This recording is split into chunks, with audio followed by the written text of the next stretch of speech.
Hi, friends. Hey, everybody. Welcome back. I've been on vacation. So Kate has had lots of time to read 2 very tiny books. I've read them like 3 times each. They're so good. Yeah, I've listened to them a couple times. They're very rereadable. Yes. And you get different stuff out of it every time you read it. Well, and I will say, I don't think sci-fi is my like easy read drama or genre. And so it was hard for me to listen and like really compute what was happening. So I really had to listen and read them simultaneously to get the goods. And I was not, when you shared this book, I was not expecting it to be so funny. These books are hilarious. Murderbot is hysterical. They're really funny. He's they're so comedy dry. books. He's so dry. I know. I love it. Yes. Yeah. It is very, they are. I literally like took notes because I was like, oh, I want to read that because it was my favorite part of the book is one of the funniest parts of the book. It's one of the few Kindle books I've spent time to highlight, like to actually put highlights in it. Yeah. Yeah. So, all right. I'm Rachel. I'm Kate. Welcome to the Strange and Beautiful Book Club. There, now I have a place Roll to put that beautiful bean footage. now I have a place to put the sound music, which yeah. I like our sound music, your sound music, whoever's sound music.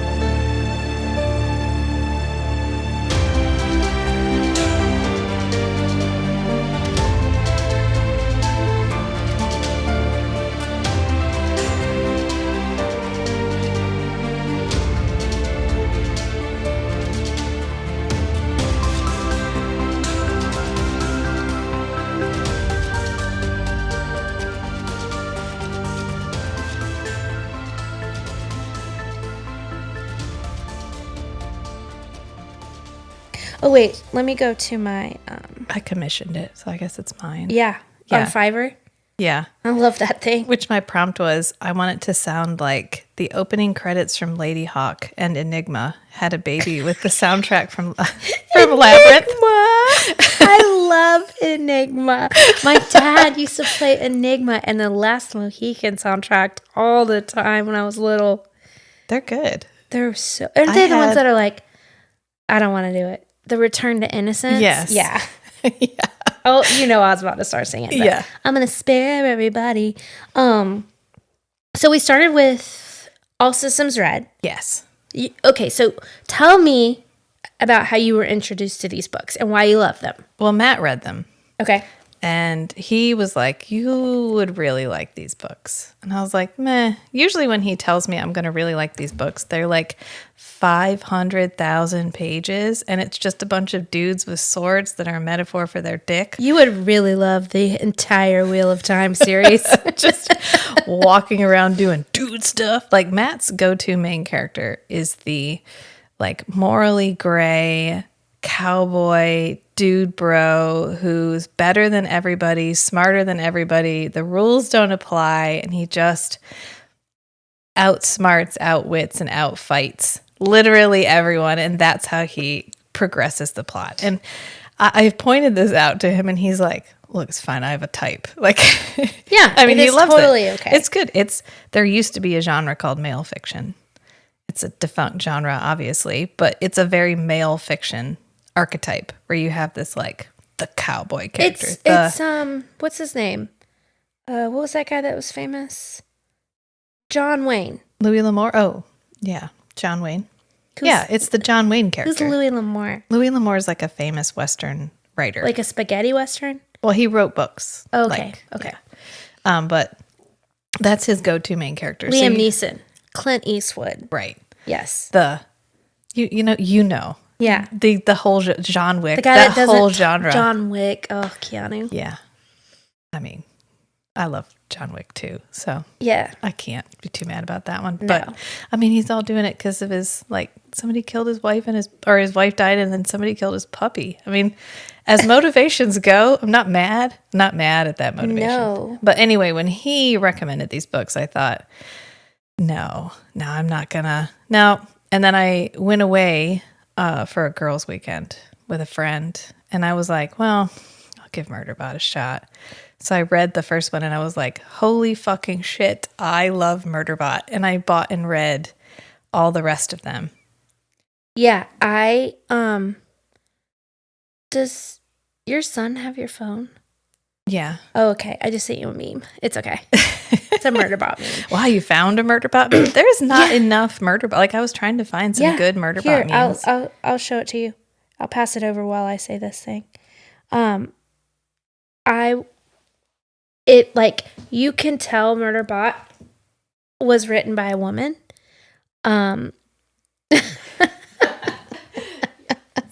Isn't that funny? I'll put it on the Instagram. I saw it. I sent it to you. I found it on Reddit. There's a Murderbot Reddit, subreddit. Okay. So I was reading through it to see what other people were saying. And I was like, okay, great. We all agree. Yeah. We're all saying the same things. But, oh my God, what were we just talking about? Martha Wells. Oh, right. Yeah. You can tell. I can tell. Or I could feel. I was like, this is written by a really funny, introverted woman or someone who understands that. She's our people. Like, she has published Star Wars novels. She has published Stargate Atlantis novels. Yes. She is a huge nerd. But she knows how to write about she's so connected to humanity. I'm like, is this a robot or is this like a person? Right. Unbelievably. Although Murderbot would hate it if you defined it as a person.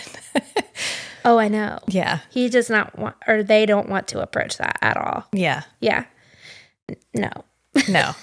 In fact, Murderbot actively tries to distance itself from the whole, which I'll use it because he uses everyone who refers to Murderbot uses it. Murderbot only ever refers to Murderbot as Murderbot. Which that's its private name, which I love. Yeah. So somebody outs him. Garathan. Yeah, he outs Murderbot's name, and Murderbot's like, that was private. Like, that was private. That was private. Yeah, he's so angry. Yeah. That was private. Why don't you start us off with where we start? Well, you just start on like a regular job. So Murderbot is a security robot, a sec unit. Which I love her naming convention. She keeps this kind of funky naming convention where she just chunks out words and sticks them together. So sometimes it gets a little, okay, now what is that again? And you have to kind of, because I also don't read a ton of sci-fi, so it's not like native. Where if I read a fantasy thing, I'm like, oh, okay, I can just go along with it. I'll just slot that in. No problem. Farah. But he's a sec unit, right? Like security unit. It. I'm gonna. It. Yeah, you got it. It is a sec. I said he, but well, there's some grace there. Yeah, I'm gonna try. We're gonna stick to. I'm gonna try to stick to it for Murderbot. So Murderbot is a sec unit, which I've said several times now, but it works as a extension of the security system. That I love all the corporations that they bond. Like, people will go on explorations, and so they hire, they rent equipment. Yeah. And so they rent equipment from these huge corporations. And they have to buy insurance on every trip they go. Because the likelihood that something will happen to them is very high. Right. And so they have to provide, the company provides security, which the company is also listening to everything they do and data mining all of their stuff for information. So it's very relevant, timely. Yeah. Yeah. To where nothing is private. That's why they force them to take so much stuff, is partly because they don't want to pay out that bond, and also partly because they want to make money on the back end selling their proprietary information that they're able to glean just by listening to stuff that goes on in the hub. And so Sec Unit has a governor module, which is supposed to regulate his behavior. It doesn't change their thoughts. It doesn't change. It doesn't make them less sentient. It just forces them to obey like a code of conduct. Yep. Like really strict boundaries. Which I think Mensa describes it as a hellish compromise, because the sec units have to be smart enough to be able to do their job, but they're so smart they require corralling. They require a governor module to keep them from becoming murdering fully everybody. Intellectual sentient beings. Right. Because they assume, whoever created them assumes that if we give them free will, they will be murdering crazy robots. You can't have crazy robots running around. They're nearly indestructible. And it has guns built into its arms, which I love the part where Guathrin, yeah. Guathrin is provoking Secun. It's provoking Murderbot, and It threatens him. He says, "I could punish you just by looking at you." And Murderbot goes, "Yeah, probably up until the point where I remember I have guns built into my arms." Yeah, and then Men's is like, "Haha, do you see? He threatened you and didn't actually provoke any violence." Yeah, it's wild watching. Oh, well.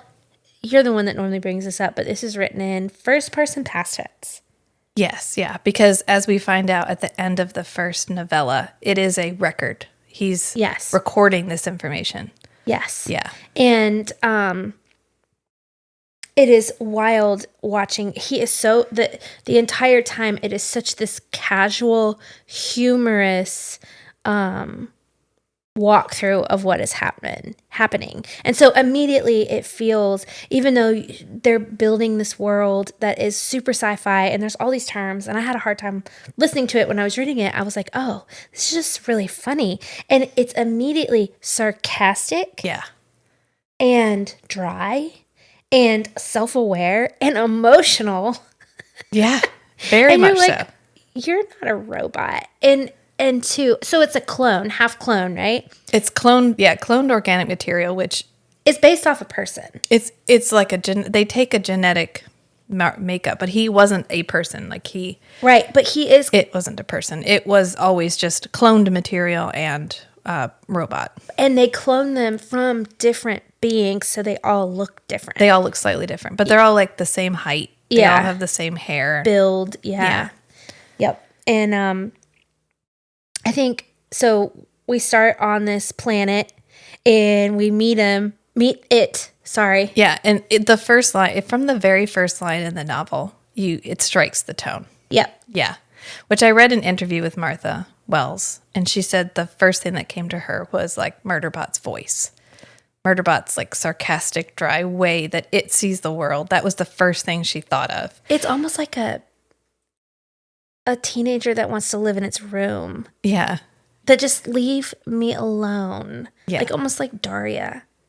That when we first meet him, it's trying to figure out how to watch TV or stream music without anyone noticing because it's bored and it doesn't And it doesn't have to put that much energy into doing its job. Right. It's good, so good and like competent.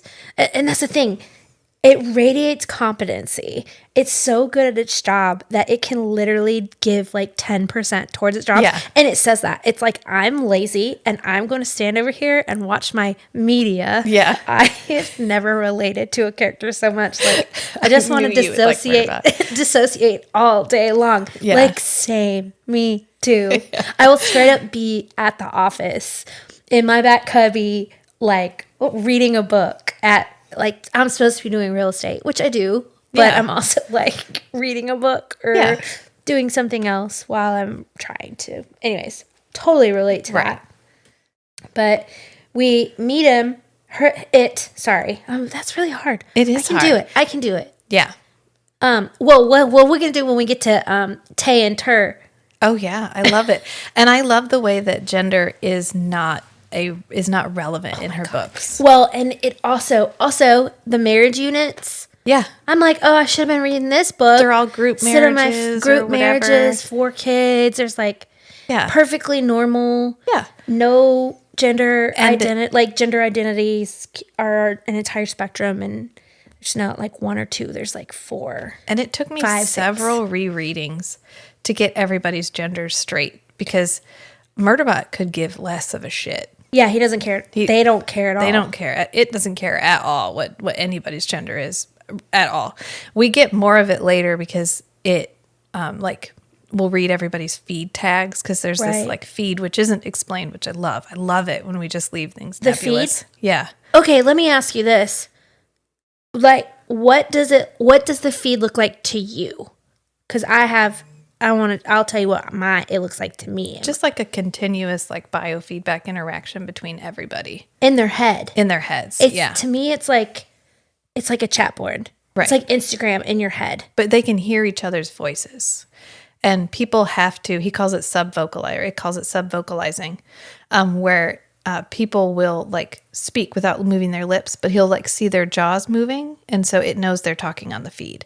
We're going to try for it. I'm going to try for it. But like the books, I know I've listened to the audiobooks. They're read by a guy. They are. So it's hard to its physical features are androgynous, but lean towards a male body type. Yeah. So it doesn't have any parts. It doesn't see itself as a gender. It doesn't want to. Right. And in fact, there are comfort units, which he calls sex bots. Yeah. And he's a little judgy. It's a lot judgy. It's a lot judgy. It does not like sex bots. I actually wrote that down, that it's a little bit judgy. Yeah. And also has a lot of guilt and shame. Yeah. Like, where'd your guilt and shame come from? Who, I don't know if we're going to learn this, but I kind of want to know, like, who created them? Who developed them? Is there a reason why they're so dry and sarcastic? And what is special about this sec unit that is so good? Yeah. She's not done. Martha Wells isn't done. Okay. So maybe we will get some of that. We've got a couple more coming. Okay. So hopefully we get a little bit more. A little answer to why it is it basically does the opposite of what. So it basically says it's naturally good. Yeah. And art. Oh, okay. So I love art. trying to go in some sort of chronological order. Yeah. Stick to the first one. Okay, so we're starting off on this planet. Sec unit is doing its job. We find out that it calls itself a murder bot. Yeah. Because he's hating itself all the time. Yeah. Well, at some point in the past, it did. It murdered 57 people. Yeah. And it thinks it's his fault. It doesn't know why. It thinks that something happened with its governor module and that it killed all of its clients, which he has a certain attachment. It has a certain attachment to its clients. Unless they're total assholes, it does make at least like a 10% effort. 15. It's almost to try only to keep motivated to do its job, but it rationalizes all these other things. Yeah. But even because it doesn't want to know it cares. It does. But it so cares. Yeah. And it cares a lot. Yeah. And it cares after it kills 57 people, and its response to that is, well, I don't trust the people who built me, so I need to undo what they did so that I can control myself better. Yeah. To be a better sec unit. Right. So we're on this planet. We get this description of this like kind of tropical foresty kind of thing. There's all these craters, and then there's 2 scientists on this team that he has been charged with guarding, and their names, I wrote them down, are Baradway? Baradwaj? I don't know. I don't know. Read it. And Valescu. Yeah. So we'll call them V and B. Yeah. So V and B are like they're scientists. They're getting samples. They're actually really, really good people too. And they're getting samples, and all of a sudden there's a giant explosion. Which I pictured like from Tremors. I pictured the worm from Dune. Okay. So we're on the same page. Yeah. So you pictured a graboid. Yeah. And I pictured, what's the like spiritual name for the Dune? Shai-Hulud. Yes. I pictured that because when he said he was in its mouth, and its arm got all messed up. Yeah, so a cilia. He's like, is it a cilia? What is that? Is that a tooth? He's like, it's watching the replay in its own mind of what happened. Like, what did I do? Yeah, which it constantly is more comfortable watching what's happening from a security camera than its own eyes. Yeah. Yes. That's so funny. Yeah, so you Shah-Hulud or the graboid come, and then all of a sudden immediately jumps on it. We have... Normally, the sec units are connected to the hub unit. Yeah, the like the hub sec system or whatever, the hub security system. Which is connected to the habitat, right? Right. And then there's also there's another system, the med unit. Yeah, there's a med system, there's a hub system, and there's a security system. And they're all kind of like interwoven together. Right. So it immediately jumps on it, grabs V and B. B is like dying. Yeah. It can't drop her. Right. Because it doesn't know what's going to happen. Right. Immediately goes into savior mode. V is stunned. Yeah. And Freaking out. in shock. And like cannot cope. And what does our Murderbot friend do? Well, he always has armor on, which it likes because it makes it look like a robot, which it prefers to be thought of as a robot. So it can't calm the guy down with the robot face. So it retracts the helmet so that because it has a human face. Murderbot looks like a person, looks like a human. And so it uses that empathy to talk the guy out. And it doesn't realize until it watches the playback, but it like chats him up the whole way up the crater. So do you have any kids? Do you have any kids? He's like, oh shit. Did I really ask if he had kids? Straight up nurture self, like soothing this person in shock, which at one point, Dr. Menza, who is kind of the best. Yeah. And the leader of the scientific team, points to the fact that it's not really trained to do that. Right. Anyways, and it's like, I have a module about that. Yeah. It's always like it always comes up with these vague responses. It's like, well, it's security protocols, and then it's like, well, that'll satisfy them. I don't know what that means, but they don't know either. Yeah, it's fine. Yeah. So, and we, the scientists, they don't know at all that he's rogue, that he's disconnected from his governor. Yeah, and it's just automatically still doing all the things that they would have asked it to do. Yeah. So, well, no one can know. Yeah, because then he'll get turned off. Yeah, he'll get disconnected. What does he say? He says, "Oh shit." He said something like, I don't know. Yeah, it's there's a moment. Something about its organic parts and its robot parts will be separated, and one will go in the trash and the other will go in the recycler. It's like I won't survive it. If they find out that I have hacked my governor unit, I'm toast. Yeah. Yeah. So it loses like 20% of its body mass. Everybody jumps onto these hoppers, which are like helicopters. Yeah. And they make it back. And the scientist team are like, that isn't a robot. They're like, I didn't know it had a human face. Yeah. And Murderbot's like, I gotta go to my room. Just goes to his room. Goes to its room. Immediately plugs in to rebuild because they're indestructible. He's lost 20%. And Dr. Menza comes in and it's like, are you okay? Which it's always super uncomfortable with. Yeah. Any human interaction. Like, yeah, I'm fine. And something in me is leaking or whatever. It's like, I hate that. Yeah. It hates it. It hates it when it's leaking, which to me, I'm like, is that like blood? I think it has bleeding? Blood and fluid. It has like blood so and gross. Like hydraulic robot fluid, I guess. Robot fluid. Yeah. Yeah. It refers to itself, its excretions as fluid, but it also mentions that it looks like blood. Because it does have organic parts. It has a brain. Yeah. And part of its, and I wanted to ask you about that. Like part of its brain is organic. Yeah. But it would have to be for it to have such a clear conscience. Yeah. Because it has a conscience. Yeah. And it mentions that that's part of the problem with them is because they're too expensive to regrow and replace.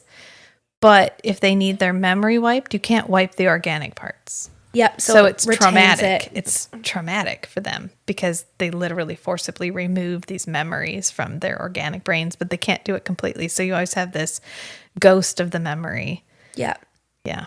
Yeah. They're not, the constructs are a lot, I think they are a lot more human than they realize because it's so, they're never rogue. Yeah. Well, they don't ever think about it. Yeah. Because they're just equipment. There's no representation. Right.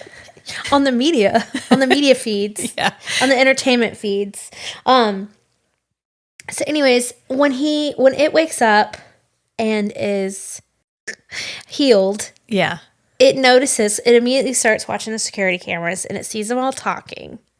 And they're all like, why is this giant fauna on this planet And we didn't know. And we didn't know. Like, that's not normal. Normally, the company who bonded them. And is that when we learned that they're a political, that Dr. Menza's a politician? No, we don't find that out till later. Not much later, because Murderbots is like, well, why are they all after you? I mean, you're not that important, right? And they're like, didn't you read the file? And he's like, yeah, no, I didn't. I don't know who you are. They're like, don't you know who we are? I didn't give a shit, so I didn't fucking read it. He's like, I deleted it and I put more media in that spot. That's what I did. So we kind of get this like mystery. Yeah. And they're trying to figure out like, why is this happening that we don't know about? And meanwhile, we're also getting this glimpse at Murderbot as it refers to itself. And the way it hates interacting with everybody. Like it just wants to go, like it wears an opaque helmet. Yeah. And it's so uncomfortable without it. It feels so exposed, so vulnerable. Yeah. Can't stand it. And so it puts on like sweatpants and a hoodie and goes into the room with them because they've summoned it, and it knows it has to get there as soon as possible. And so it doesn't feel like it has time to get its armor. And as soon as it gets there, it's like, shit, I should have taken time to get my armor, because they're all looking at it, and it won't look at anybody. I think at one point it actually turns and goes in the corner and is like facing into the corner and is just watching everybody through the security cameras. Yep. And so they're discussing, do you think this was hacked? Is this deliberate? And so they figure out that it was, something is missing. Parts of the map are missing. And like, this scientist team is from this place called Preservation. Yes. And they are literally the most calm and liberal, I don't know a better way to say it. Yeah. Just open-minded academics that where they come from, any sentient being or robot is a person. Yeah. And they immediately start treating it like a person. Yeah. And it hates every fucking minute of it too. It can't stand it. Yeah. They ask it to stay. They're like, do you want to stay and hang out? And it's like, oh shit, I didn't control my expression because it just looks horrified. And they're all like, well, I mean, but if you want to go, that's fine. And meanwhile, they're having these like sub conversations that it doesn't know about, where they're like, it's not ready. You have to be really gentle with it. You can tell that they've all like coached each other on how to talk to Murderbot and how to address it, and that it's not ready to learn or understand. It is not ready to be a person. It can't hang. Yeah. No, it's a little bit like Nesta at the beginning of Court of Silver Flames. It doesn't Flames. want respect. It can't hang right now, okay? Don't tell it any more than it needs to know. Yeah. So then what do we learn? Oh, then they figure out that there's this map. And there's all these pieces. There's missing pieces. Something is missing. Information is missing from the file. Parts of the map are missing. So then they hop in the hopper, which I pictured like the hoppers from Dune. Oh, same. Yeah. Same. Yeah. And they look like dragonflies. Right. Yeah. And then they hop over to one of the missing sections and take samples. And he spends the entire time keeping them from wandering into hazards because their maps are malfunctioning, like nothing is working. And while they're in the hopper, the autopilot goes out. And luckily Mensa's sitting right there and she just takes over control. But Sec Unit's like, well, that's really strange that it went out. And also previously he mentioned when the giant creature came out of the crater, he got some kind of an abort command. But since he didn't have to follow it, he didn't. He just backburnered it, is what he calls it. And it didn't even think about it. No. It was just like, yeah, that's weird. Yeah, it figured it was some kind of miscommunication between it's hub always system giving and things sec the benefit system. of the doubt. I love that it anthropomorphizes everything. All of the software it interacts with, everything. It gives it like feelings, thoughts, emotions. Really funny names. No matter how complex. Eventually, this isn't really a spoiler, but he goes on a ship it's just like the most basic of bot pilots. It literally is just enough information for it to take it from one place to the next and then from that place and back. That's it. And he names it Ship. And he's like, I like Ship. Ship's my friend. Ship's not complicated, but we don't have to talk because Ship can't talk. Ship is so basic. Ship can't talk to him, or talk to it. But Murderbot sees literally everything as like a sentient thing that it interacts with. Yeah. Yeah. Well, I mean, I imagine you would if you were an incredibly sentient, like, being. Your whole, like, if someone told you that you were a square, but you were a circle your whole life, you would just assume that all squares were circles. Yeah. And so that's exactly how he views everything. Yeah. Yeah. Because he's so much more complex. Yeah. Or like 2D and 3D, right? So like he's 3D. Yeah. And he's been told his whole life he's 2D. So of course he's going to attribute those same qualities because he's thinking everybody's got to be this 3D thing. And that's one of the things I love about this book is on the surface, the first time you read it through, it feels it's funny. He's funny. He's a funny character. There's sarcasm. There's action. There's stuff that happens. And it's interesting. And then the more you read it and the more you really dig into all of it, it's such a multi-leveled exploration of what it's like to be a conscious being that no one believes is a conscious being. Yeah. And how do you live in a world where you are literally not allowed to be you? You are expected to not be you. You are expected to be a robot. And you've spent your entire life being expected to be a robot. And nothing is going to change that. There's literally nowhere you can go. But you're actually not really a robot. Right. I mean, you're part robot. And and there's a really beautiful piece, and I think he says it in book one, where it's like, I'm a whole thing that's always confused. Right. He says people think of my organic parts and my robot parts as discrete, when really I'm just one whole confused being. And that is so... Same. Yeah. And I don't have any robot parts. I kind of wish I had it. I wish I had an internal feed. He has a lot of people think I'm supposed to know what I want because I'm supposed to be simple. I'm just supposed to be a program. I'm supposed to know what my program wants. But I have no fucking clue. I don't know. I don't know what I want. I don't know what I want to do. I don't know where I want to go. I don't know. I don't know who I would be. What I'm supposed to be. Yeah. And only a whole robot without the organic piece, without the part of the brain, without the clone material would follow the rules.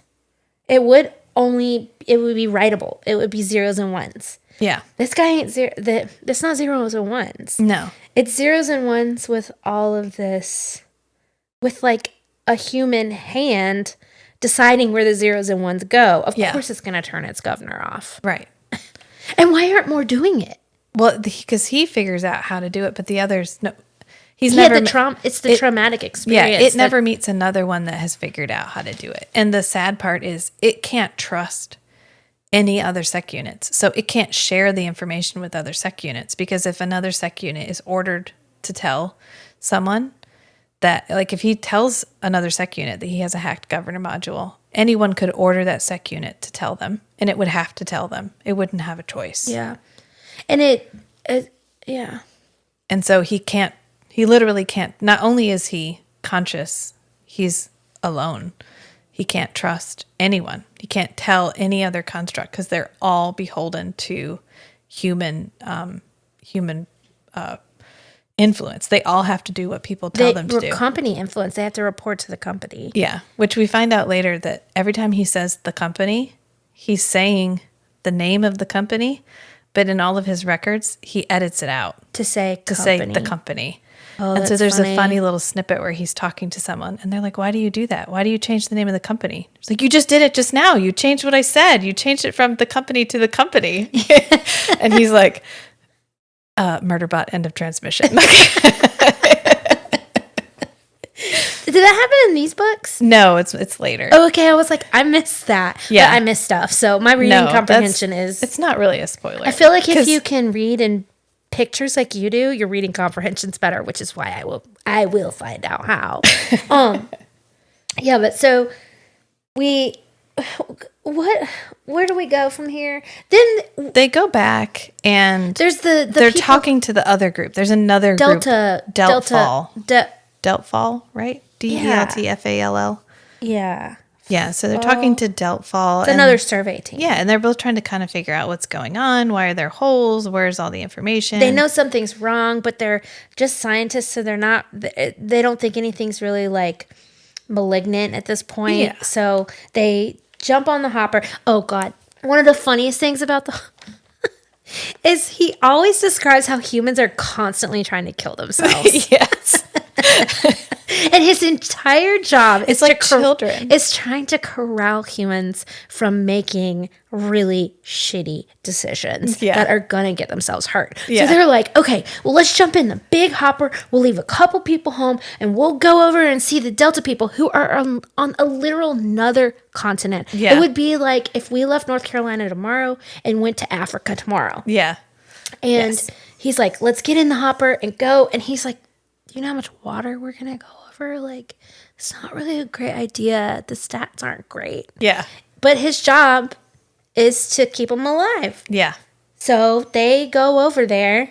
And he's like, for sure, all these people are dead. Like, before they even leave, Murderbot. He's like, this isn't right. We get another one of my favorite lines where it says, well, you notice that when I do manage to care, I'm a pessimist. Yeah. And it's so self-aware. Yeah. Yeah. So they get there and sure enough, everybody's dead. Yeah. And we get to meet some more sec units. Yeah. And they are also rogue sec units at this point. They are overridden. Combat modes? Yeah, they Is that what it have is? a data port, kind of like Matrix style data port in the back of their neck. And so I picture it as like a USB, but you're right. It probably is more like the you can insert Matrix. something into this data port and it will override their natural systems. It's like a virus. Yeah. And on the way over there, he gets an update, but because he is not connected to his governor, he just always puts it away. He never updates. He never updates his software because he doesn't have to. Well, he parses out what he wants. He'll go through it. He He'll be just like, shunts it. Do I need this? He's like, no, I think I'll apply this update and update that back end. And I'm good. The rest. Yeah. So this one he just like pushes away. He also doesn't like to take up too much space because he needs all the space for his media. And we haven't even said it yet. The Sanctuary Moon. Yes. The rise and fall of Sanctuary Moon. Yes. Which, as a woman with a Taurus moon who needs I always feel really connected to our sister moon. I love the moon, and I love for my space to feel like sanctuary. I really, the sanctuary moon really resonated with me. Well, it resonates with Murderbot because it's almost always, if it needs a moment, it rewatches its favorite like episodes. Xanax. Yeah. And later on, once we meet Art in our next story, yeah, it's literally anytime it needs a minute, like it needs to calm down. Sanctuary Moon. And it comes up with the most creative uses for Sanctuary Moon. Like Sanctuary Moon isn't going away. It's only getting more a part of its like consciousness and its life from here on out. Well, and as he continues to go through life as a de-governed, as a rogue, whatever, what he's learning from all these TV shows start to help them make decisions that are good for their excursions and adventures and murder mysteries. And I love how aware it is that this is fiction, that this depiction of people isn't real. And that's what it likes about it. Yeah. Just like we like fantasy and sci-fi and can't do like real life shows. It's same. Yeah. Like I don't want my books to be anything like real life. Yeah. Like I've said this before, and I'm going to bring it up here. One of my biggest things about Philip Rothfuss, the Kingkiller was it Kingkiller Chronicles? Matt read them, but I did too. And what I really hated about it was that this wizard, magical being, had to deal with money. Yeah. And like money, I'm just like, oh my God, I don't want to read about you, poor magic man. Like, get out of my face. Yeah. So, I hear you, Murderbot. Yeah, it hates any depictions of sec units because they're all evil and rogue or whatever. So it hates seeing sec units on any kind of media.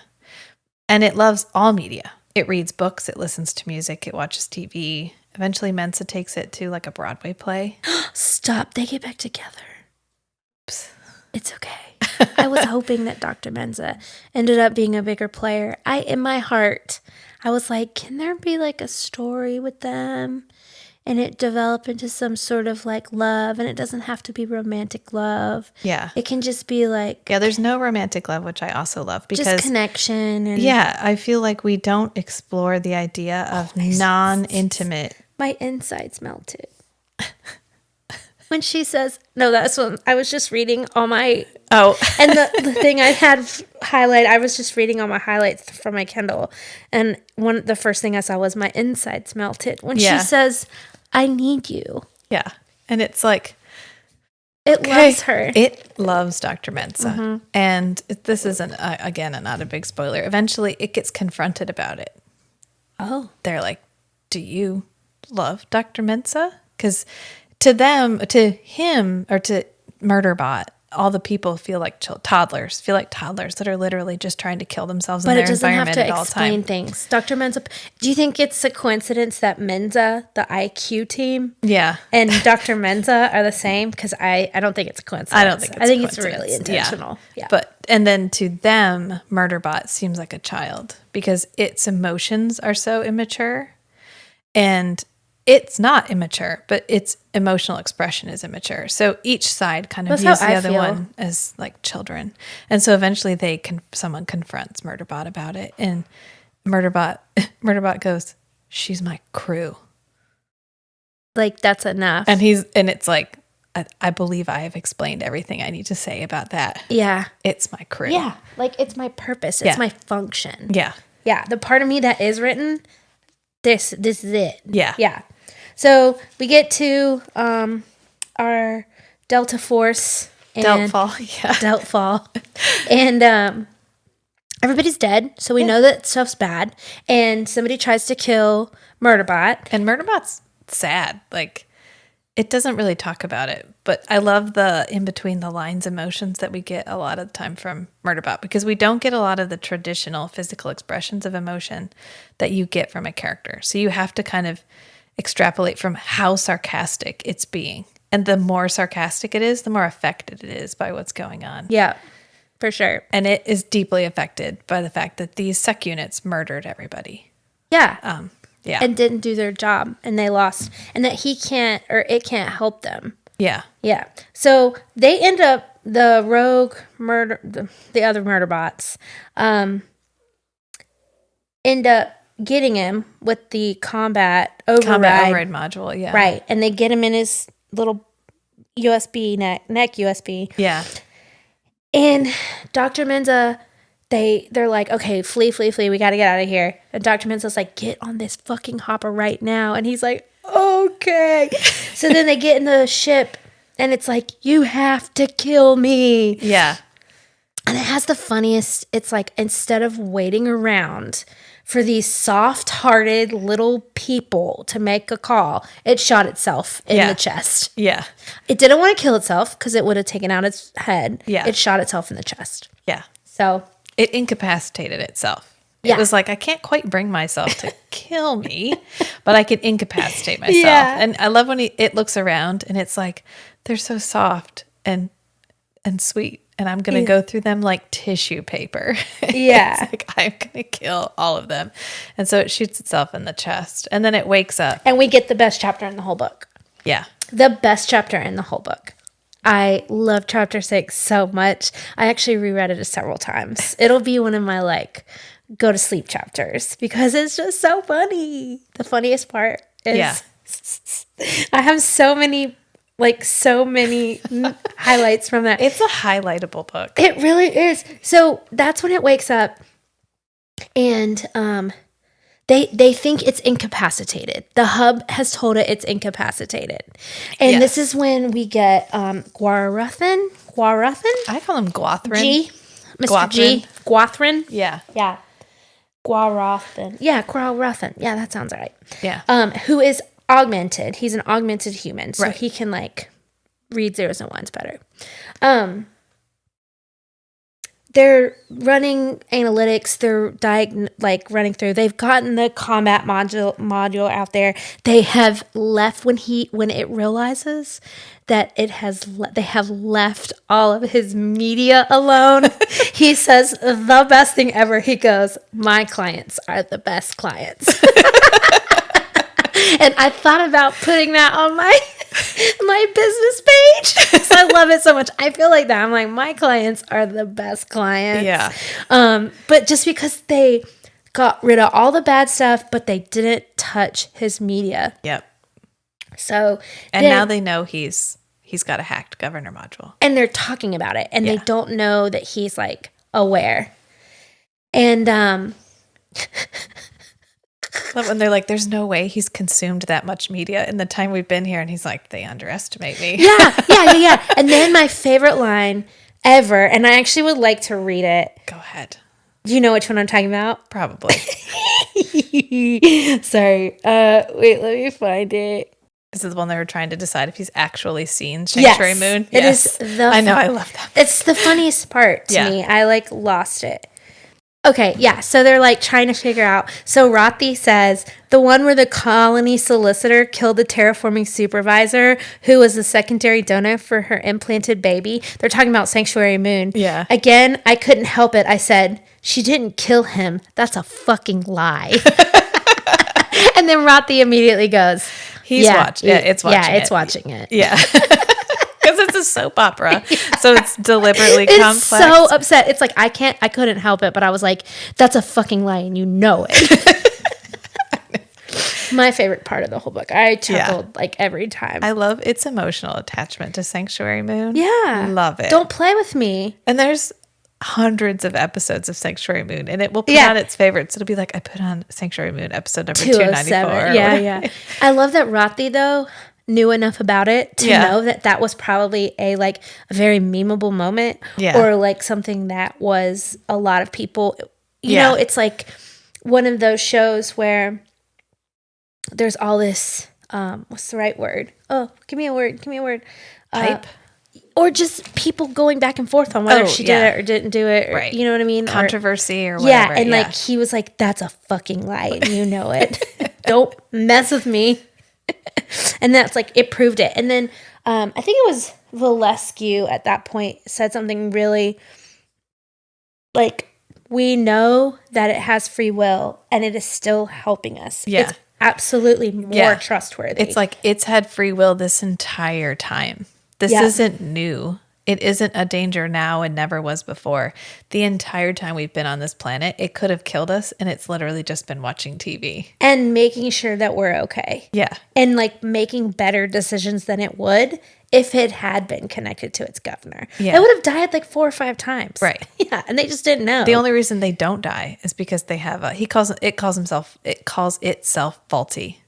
Yeah. It's a faulty unit. And it says the only reason they haven't died is because they have a like shitty, messed up secondhand unit like me. Yep. Well, and you know what's funny about this book?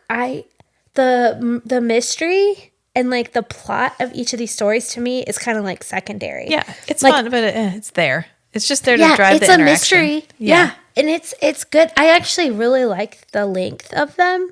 Yeah. Because it's just enough to really like dig deep with these characters and this. I just could listen to it talk all the time. Yeah. So funny. So then where are we? So now we're back and they know now. And they're the entire time, this group of scientists is just like, this is a person. Yeah. This is a human. This is a person. Free agent. And they're still kind of tiptoeing. They're very cognizant that it's got some trauma around, that it's like, I like that you said almost like autistic. Yeah. Like an autistic level of introversion. The way it can't look at anybody in the eye. It's super uncomfortable with its own emotional responses. Yeah. Yeah. They're like really dramatic. Yeah. And it thinks, because it's so used to having its helmet on, its opaque helmet on, that like it probably makes those faces behind the helmet. Right. That's what it says. It says I'm used to not having to control my expression because no one can see me. And now they can see me this whole time and I'm just fucking everything up because I look horrified. Yeah. And it will actually use the security camera to watch its own face to make sure its expressions aren't like over the top. Yeah. Which I love too. Yeah, I know. It's like watching yourself It's like when you're making a TikTok or something and you're watching the screen instead of just like doing the thing. Like, you have to watch yourself to make sure it's okay. Yeah. Totally. I feel like this was written in 2017, but it's so much more relevant today. Maybe she imagined the world going this direction, but I haven't read anything else of hers. Matt has, and he says they're okay, but these are by and far her best novels, her best stories. I read something. Wait, was that about that restaurant or was that about this book? No, I think it was about. Sorry, I was reading two things. No, I'm pretty sure it was about this book that she intentionally didn't allow her books to be put up for another Nebula Award because she had already won so many times. Or like one of the big science awards, like one of the big sci-fi awards. She was like, I don't want to be in a running anymore. I've won enough. Yeah. I've won enough. Because they're so fucking good. Yeah, they're really good. And that same article that I read, that was an interview with her, they were talking about, because she was saying, first of all, that she got his voice down. And then they were asking her, like, how did you create this, like, non-binary, just, like, totally inclusive to the humans, basically. But, like, this world, this very real feeling world where there's not all the gender hangups that you tend to get from books. Yeah. And you also created this like iconic autistic main character. Yeah. How did you do that? And she was basically like, well, I just created the character and the world and I didn't think about it. Like I didn't set out to create this like she didn't milestone, have to think about non-binary, whatever. She was like, that was just the character. That's who it was. And that was just the world. That was what it was. I mean, if you think about it, it makes sense that the world would go towards group marriages and, I mean, you know, there are people out there doing the thing. I mean, it's way better, I think, because she wasn't trying too hard. She just created this amazing character. It does feel really subtle. And everything feels very like organic and it all fits. And the whole world feels very fleshed out without her giving us a ton of explanation. We don't know how wormhole travel works. We don't know how the spaceships work because Murderbot doesn't give a shit. And if Murderbot doesn't give a shit, we don't have to give a shit. It's not going to tell you. Yeah, I don't give a shit. What's it? Spice? They use spice to go through the fucking wormholes like in this one? Who cares? Yeah. Who cares? Yeah, I definitely think I like the length of them because it's like each story you're like, oh, I wonder what we're going to learn about the world this time. Yeah. You know, like, oh, I wonder what more depth we'll get this time. And then when you do get the novel, you're ready for it. Oh, really? Yes. I'm excited about that. I'm so ready for a long journey with Murderbot. Cool. And I loved her novel. It was good. I did have to read it like twice to really get what was going on because a lot happens. And a lot of science fiction stuff happens. And sometimes that loses me. Yeah, I felt myself with this one too. It was until I read it and listened simultaneously that I really clicked in and was like, oh, I'm so glad I reread this because I completely missed that entire part. Or I would put it on before I go to bed and then I'd be like, I wake up and be like, I gotta go back 12 chapters. Well, it ends. It plays till it ends. And then I'm like, I wonder what chapter was I on when I fell asleep. So and then this first little novella ends. I mean, right after we figure out Doubtfall's all dead, it all kind of happens pretty quickly after that. We realize, tell the people what happens. Tell the people. tell our listeners, because they realize that there's another group on the planet, and they ask there's Murderbot, a third survey team. Evil Survey. Evil Survey. Yeah, which he names it. It names it Evil Survey. All one word. No, I think. Valescu named it that. One of the teammates call it Evil Survey. Yeah, because they ask Murderbot, could the company be bribed to hide another survey team? And he's like, they could be bribed to hide 12 survey teams. There's literally, yes, money, absolutely, any money, but they are not complicit in the murder. Because, and he gave them a list of reasons why. Yeah, it was like because they don't want to pay the bond that cost them money. And if the company was going to kill you, they would have made it look like an accident. Yeah. And I know that because I murdered 57 people. Yeah. And they made it look like an accident. And then they have that pause where everyone realizes how easily it would be for the company to kill all of them. And they're like, oh, yeah, you're right. And it's like, that's how I live. Congratulations. You just had a glimpse into my life. Yeah. Yeah. How easy it is for you all to die at Yeah. all times. Yeah. And that would be me not doing my job right. Right.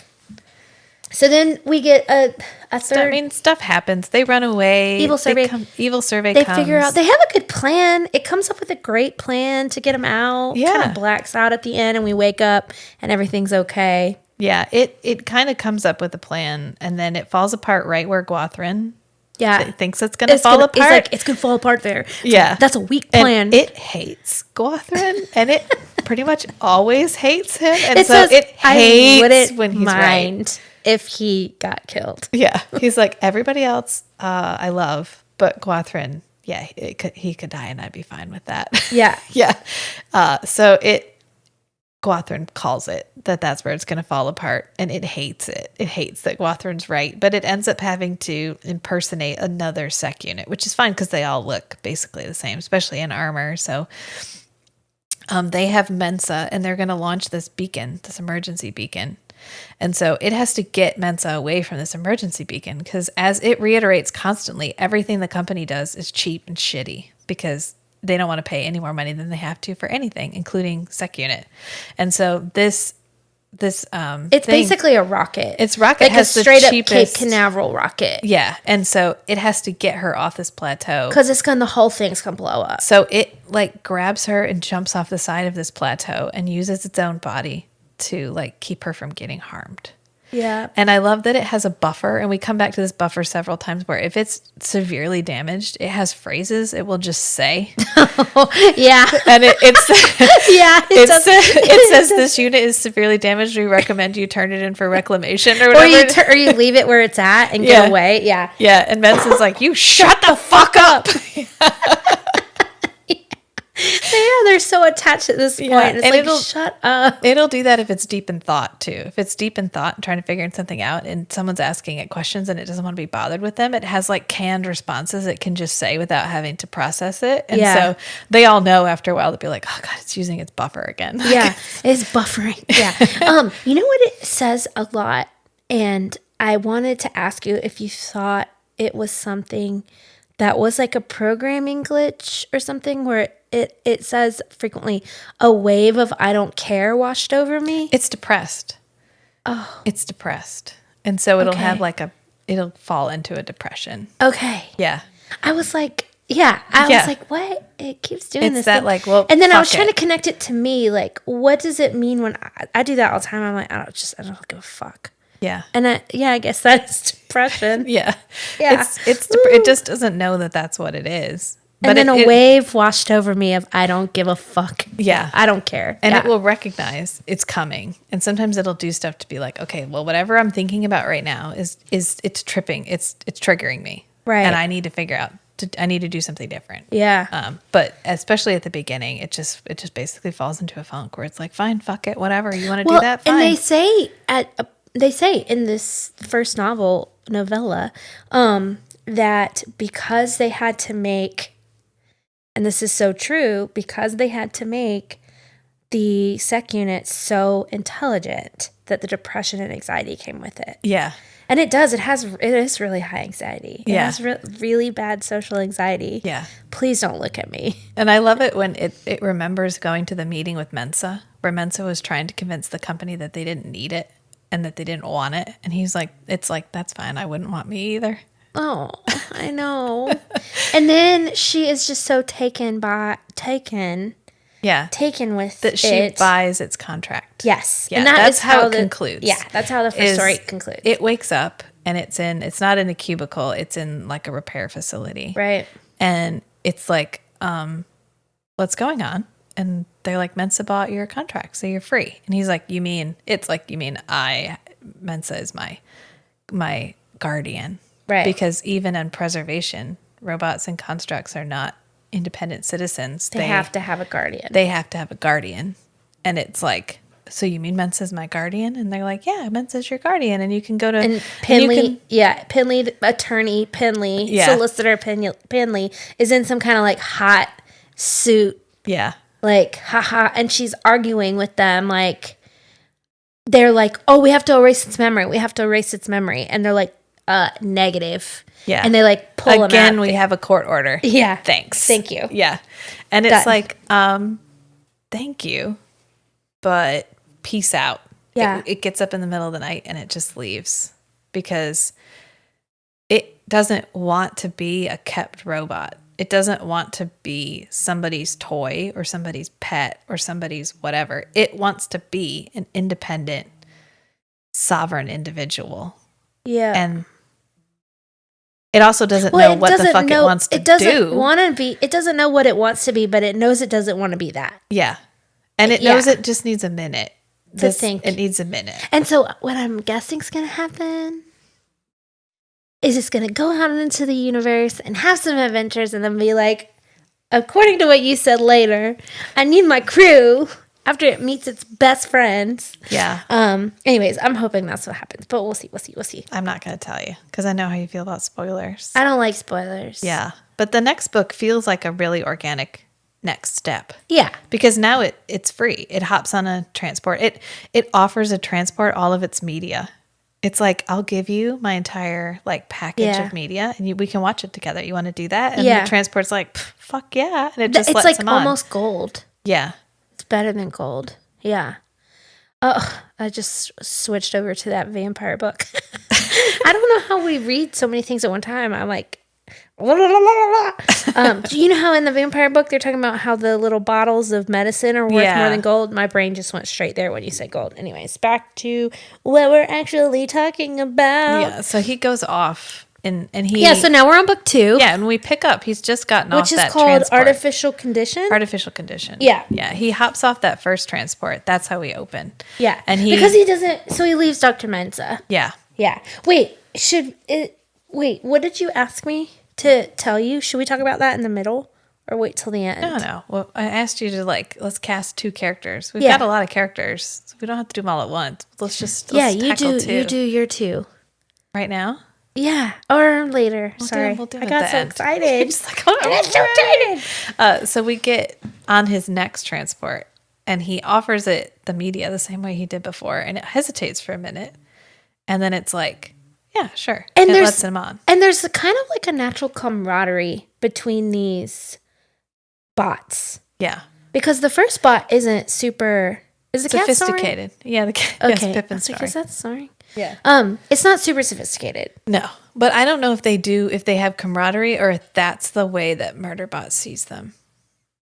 If he sees all the constructs and the bots and the robots as kind of his people. His pals. Yeah. Although he doesn't love every robot.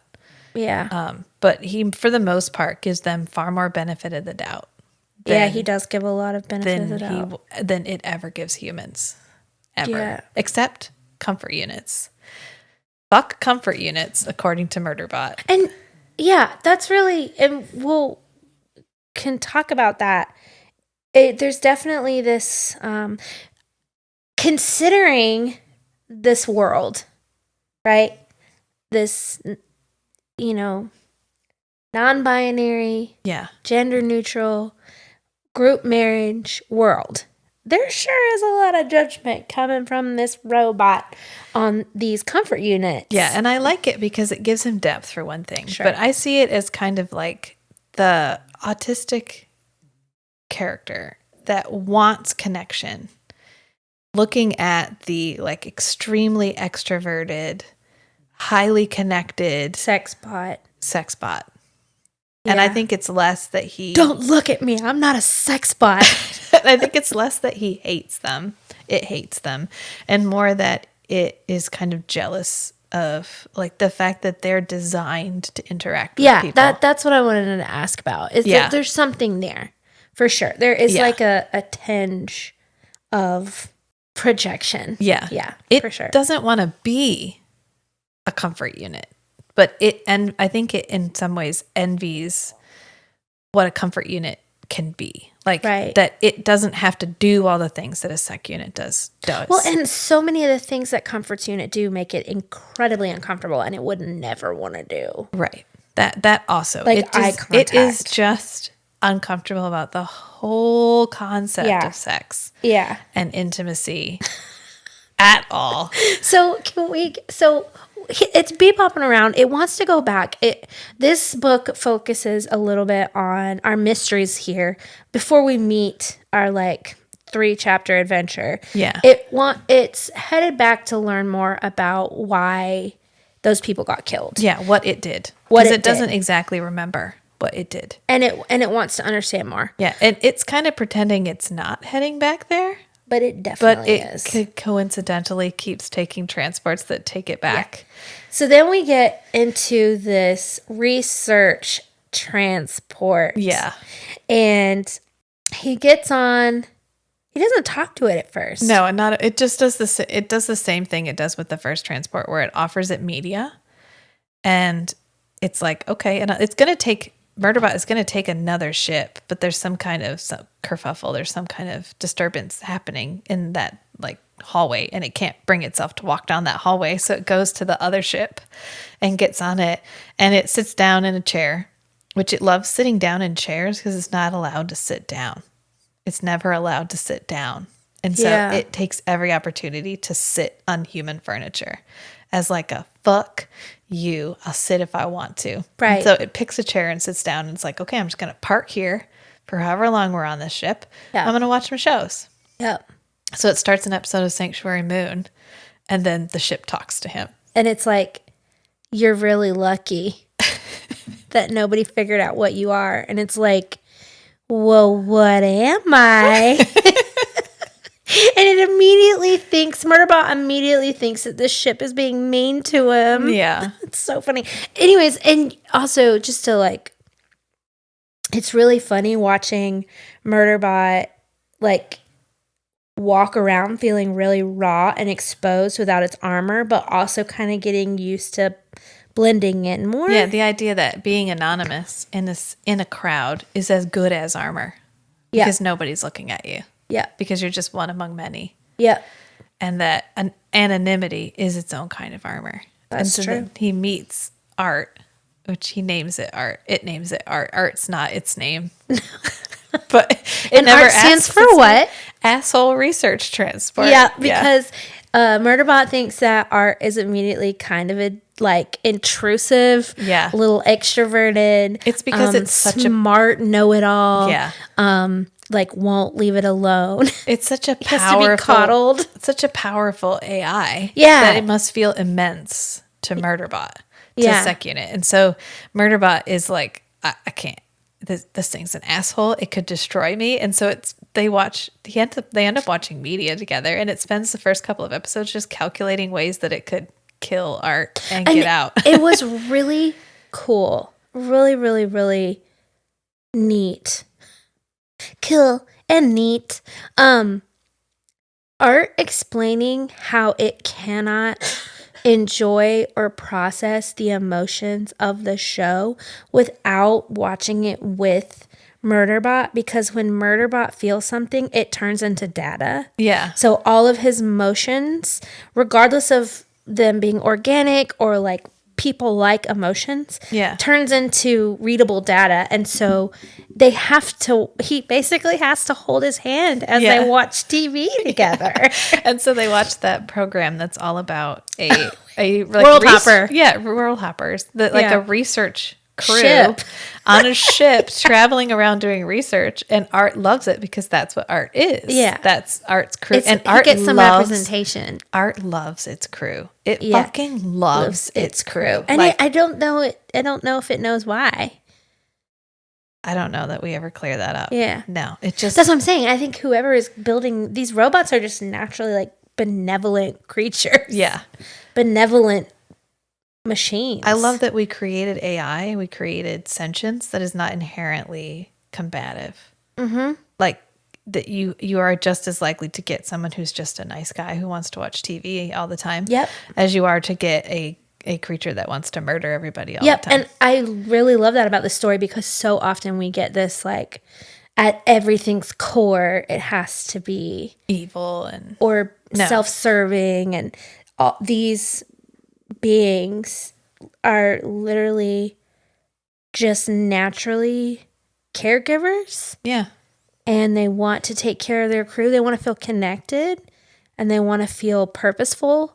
and they want to take care of, that's your crew. Yeah. Yeah. Yeah. So when you said Dr. Menzies' crew, I was like, oh my God, that's, even though that's a spoiler, Sorry. it's fine. It's fine. Yeah, I Not totally a ton to spoil. I'm not, it's fine. Yeah. I'm not worried about it. There's not like huge revelations or anything, Yeah. really. It's just like each little it's almost like an old school television show because there are these tiny little encapsulated storylines. It's like a Monster of the Week story. Yeah. But that gets bigger and makes the universe bigger. And Yeah. that's And each one wraps up, but also raises the stakes. Yeah. Which I really like. Oh, I love that. I love it when the stakes get rid. I mean, that's how stories have to progress. Yeah. In all honesty. Yeah. Unless Yeah. they're like Sanctuary Moon and the stakes are always the same and it goes on and on and on. It's like and General on. Hospital. Exactly. Yes. I was just thinking that. Yeah. But also, I love that Murderbot connects, and when him and Art at one point are talking, he connects. This is actually way towards the end of this novella when one of the sex bots says, let's kill all people. Yeah. And both Art and Murderbot are like, no, oh my God, why would you do that? And Who would Art's, make the TV shows? Exactly. Who would make the TV shows? And Art's like, but what about my crew? You know, like, you can't do that. I love that they are very sophisticated, very competent, very like powerful programs. But then emotionally, they're very much like, but my people, like I know. my found family. Yeah. What about them? Right. Yeah. Like these incredibly, because, yeah. Yeah. Like these sophisticated. And everybody. Murderbot is, it likes to think that it hates everybody. But But it doesn't. It really doesn't because, I mean, it does. I mean, it gets, we get a moment where somebody fucks with its clients. Yeah. And that shit is cold and brutal. yeah. Straight it up, does. like, yes. before he shot her, I had crushed her jugular. Yeah. I was like, damn. Yeah. No. I wish I had that power. Don't mess with its crew. Don't mess with its crew. At all. No. Yeah. So I would spoil it. I feel like you when we were reading the the Sarah J. Maas book. Yeah. We were like, but I can't tell you about that just now. We'll get there. Yeah. So they watched that program. They watched the entire show together. And there's a couple episodes where they have to take it in like 3-minute chunks because my Art gosh. is so disturbed, like so upset about it. Or somebody dies and Art needs literally like 10 It has to minutes. run diagnostics. It has to like run diagnostics. Which is basically crying. Yeah, which Murderbot says it's the equivalent of like a robot staring at the wall for 10 minutes just to process. And then it helps Murderbot change its specifications. It helps it grow hair. Oh, yep. It already has head hair and it already Eyebrows. has some hair, but it thickens its hair and it makes it longer. I pictured it as like a buzz cut and eyebrows. Yeah. And then it's like, but I think you need body hair. Yeah. And it has like a moral crisis about body hair. It's like, you want me to, yeah. you want me to have like, yeah, hair on my body, like not on my head. Yeah. And Art's like, it would really help you. He says, I think it's one of those things that like a person would notice without noticing. Yeah. Like someone who, and basically Art's point is, like, you're doing great. Anonymity works for you in this setting. Yeah. But you're about to go somewhere where people are probably around sec units all the time. And you are going to get pegged. You are going to they're going to clock you. They're going to see you.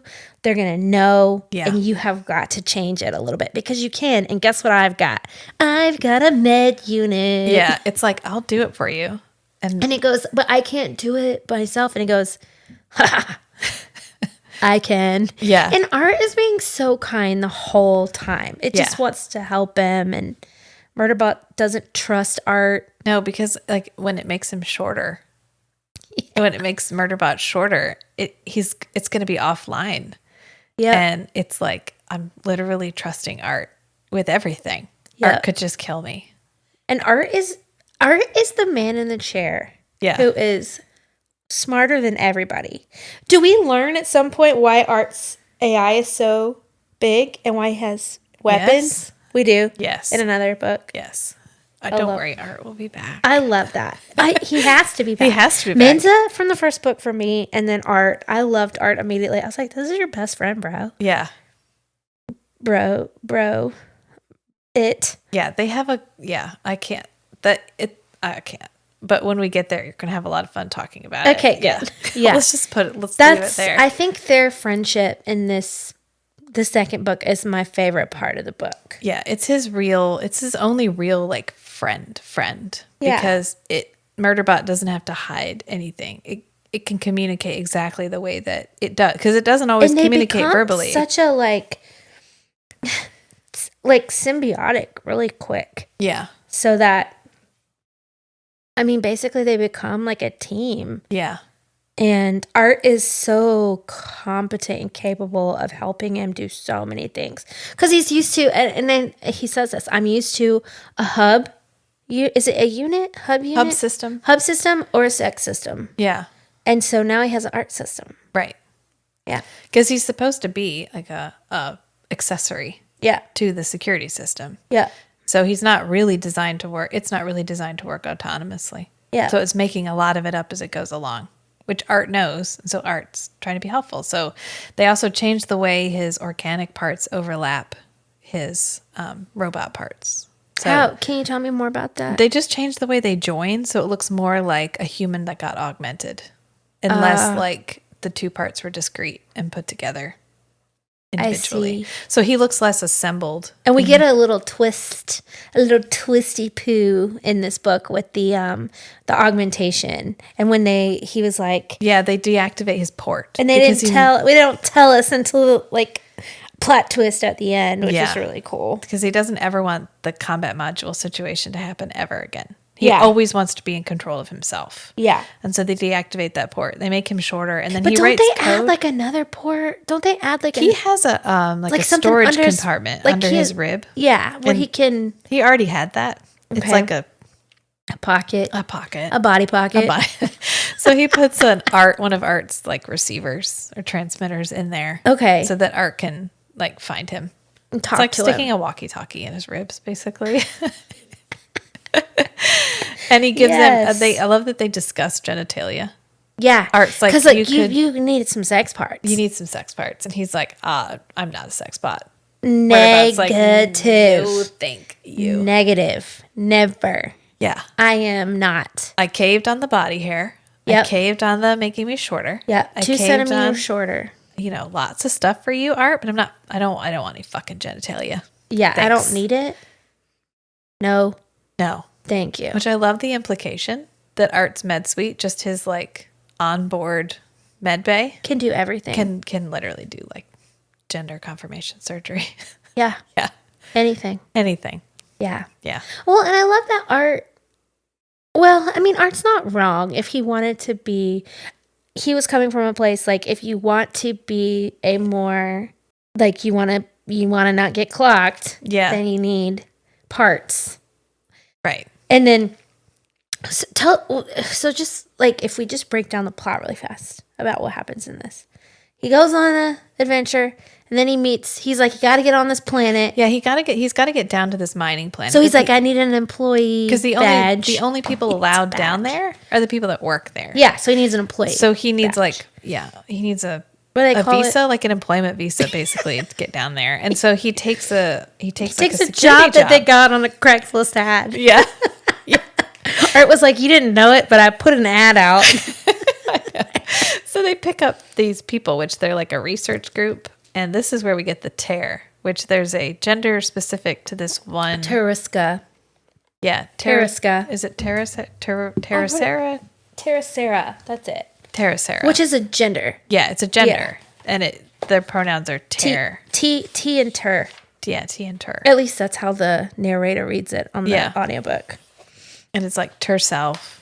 Yeah. Yeah, which I thought was really interesting. Yeah. I thought it was really cool. And I love how he doesn't really see, he describes people sometimes, but literally everybody has dark skin. Yeah. Yeah. Yeah. Or they're all some shade of brown. Yeah. Which makes sense. He'll be like light brown, dark brown, medium brown. They're all brown. He doesn't care. And then he'll describe hair. Like they have this color hair, they have that Silvery color hair, purple pink hair. Yeah, so it's basically a group of like young kids. Yeah, they're like 24. They call them close to adolescence. Yeah, young, idealistic, not jaded by the ways of the company, which this is the corporation rim. So there's literally a section of the universe that is all run by corporations. It's the corporation rim. Preservation's outside the corporation rim. That's why they're free. Yeah. And independent. And so they're inside the corporation rim, so everything's run by corporations. And these people didn't know how evil they were yet. Yeah, it feels a little relevant. Like capitalism. Feels maybe a little relevant. Yep. And so maybe like the metaverse. there are alien remnants too, which we didn't talk about. But there is like the implication that all of these places where they live were once occupied by another species. And that kind of stuff is like how you get rich. Yeah. And that was in the first book. That's what they were after. Yeah. Yeah. Which was, I was kind of okay with how downplayed what was actually happening was. It feels relevant because it feels like everything that Murderbot doesn't care about, we don't get a good description of. Yeah. So anytime there's something happening, like the wrap up of a mystery, we get just enough of a hint to kind of help us figure out that they wrapped the mystery up and everything happened satisfactorily. But we don't get the full picture of the wrap up because Murderbot doesn't give a shit. And so since we're seeing everything through its eyes, if it doesn't give a shit, we don't see it. And so I like that she doesn't stretch. She doesn't try to find a way to emphasize on things that don't matter to our main character. Because it's telling. Yeah. First person past tense. It doesn't give a shit. Yeah. Yeah. Yeah. So they have had all their stuff stolen. So and their names are Rami, Tapon, and Mora. There's quite a few. There's more of them, but we only meet a couple of them. Yeah. And they're kind of naive, and they just want their files back. Everybody's all about their research. Yeah. Everybody wants to... But that's just the type of people he interacts with. Places that he goes are all like scientists, mining colonies, that kind of stuff. I just thought the whole universe was trying to figure out stuff. No. Or, yeah. I think the type of people traveling around in space and going to these empty planets. Yeah. Yeah. So he's like, you don't need to go down to the... Why are you going down to the planet? Talasi. Yeah. She's so mean. She's so evil. Yeah, I think she's supposed to represent the corporation. Like how evil the corporation is. Because she wants them to go down to the planet. And Murderbot's like, no, that's a dumb idea. You're going to get yourself killed. That's how you die. Do you want to die? Because that's how you get yourself killed. And this is when he's like, why do I always have to stop people from doing things that, like, why am I always stopping humans from trying to commit suicide? Yeah, constantly. They're constantly trying to get themselves killed. Yeah. So he basically, oh my gosh, can't even think right now. He goes with it anyway. They're like, no, we need to go. We need to get our files. And he's like, well, then fine. I'll be your security consultant. And so Art looks up like the going rate. They get him for like $1. Yeah. And so he quotes them. Oh, wait. Oh, I wanted to ask you this. How long is a cycle? Do you think it's a day or a week? I think it depends on where you're at. Where you're at. I thought a cycle might be a day. Yeah, it's a day. Like 20. It's going to take me 21 cycles. Yeah, it's implied it's a day, but I don't know what standard they're using for the day. Whether there's like a but does it say that a cycle's a day, or you just know that? I just assumed because usually it cycles like. I didn't know if it was like a month or a week. I just had no idea. Yeah, so I figured it was a cycle because he's like, all right, just pay me one cycle's worth of money. 1 day's worth of money, and they're like, you want $14? What? And Murderbot's like, look, I'm going down to the planet for my own reasons. I'm using you for a visa, okay? And I'm using you for the badge. And they're like, oh, okay. Oh, okay, got it. Yeah, thanks. He's like, I can charge people money? Yeah. Yeah. Yeah. And so they get on a ship going down to the planet. And Murderbot like makes friends with the bot pilot. And then halfway to the planet, the bot pilot dies. It screams and dies as he refers to it. It's so sad because He literally describes himself as like nuzzling up. Yeah, cuddling up with it. He cuddled up with the bot. Yeah. And the bot was like really friendly. Yeah. I feel like I just assume that all the bots in this universe are just because like Murderbot BB does. Emo, BB2 Emo. You guys haven't watched Andor yet. Andor yet? Wait, you should do it while you're sick. We only have that TV. Oh. I'll bring one. We have other ones. I'll bring you a TV. Just don't like to have TVs in the bedroom. Like I only like to have. I totally understand that. I didn't have a TV in my bedroom until I was an adult. And sometimes I wish I didn't because I will lay in my bed all day and never leave my room. But Art ends up taking over for the bot pilot, which he has to use Murderbot to get to the... Yeah. And he says in. it feels like being waterboarded. Yeah. Or just like being pushed underwater. Yeah. It just muffled. Because Art is so immense. His Yeah. programming is so huge. Yeah. That it overwhelms Murderbot's processing. And so it ends up taking over the shuttle and landing it. And it Murderbot suggests they like send a signal, like they That's send really like sick. an error He's sick. code. He's really sick. He's really sick. Yeah. You should go lay down. But they send like an error code and then they end up diverting to another dock. Yeah. Because Murderbot's like, well, they're probably waiting for you there. And then And they he get also off. doesn't tell him. He's Right. like, he's like, oh yeah, I don't have to tell him immediately what happened. Yeah. And he uses his discretion and says, Yeah. we'll talk about it when we get off the boat. Yeah. When we're off the ship. We'll talk about it later. Yeah. So they get off and it's like, Talisi just tried to kill you. And they're like, what? No. It's ridiculous. No, she couldn't have. No. No, I believe you, kind of. Maybe Yeah. not. Yeah. And Murderbot's We just like, need well, our whatever. file. We just need our research. I know. It'll be fine. It'll be fine. We're going to go meet her at the mall. Yeah. Which in my head I pictured. It's like the food court. I literally pictured a food court. It was a food court, right? It's the food court, Yeah. basically. So they go to the food court to meet her. And so they show up, or Talisi and her group shows up. And Murderbot's literally just staring at like a kiosk. Yeah. Pretending to be actually, looking at a map. He's trying to figure out where what's it called? Galaduck? Oh, yeah. The G site. yeah, the site where he murdered all the people. Ganaka Pit. Yeah, Ganaka Pit. Yeah, he's looking for Ganaka Pit, which is hidden. Because when the company wants to, they can cover up anything. Right. So, and then that's the first time that he gets pinged. And he's Yes. like, oh shit, who's looking for me?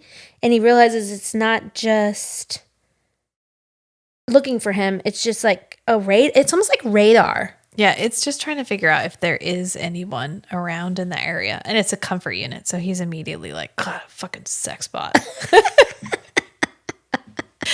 And so he is. Which is sort of a blind spot for him because he immediately dismisses the sex bot. Like, oh, fucking sex bot. And at this point in the story, we don't realize that they're actually called comfort bots. Yeah. We get corrected he just by calls them sex bots. And then Art goes, at one point, he goes, that's not what they're called. Yeah, I think the official designation is comfort unit. And Murderbot's like, I think fuck off, they're sex bots.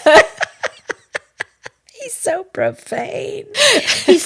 And there is, I think we've talked about this before, but there is a natural trust that comes. Like when people use profanity, it makes them feel more trustworthy because they're not trying to feign or be performative in any way. And I try to explain that to my mom, but she still hates it when I use the F word. It's fine. Yeah.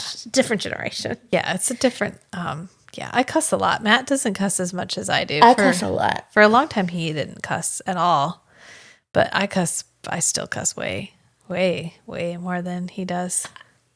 Yeah, which I do too. I mean, it works. I mean, it's fine. It's how I express myself, so I'm not really concerned about it. I think the F word, fuck, is the most powerful word, and I recognize my dad makes an argument. He's like, genuine, whatever.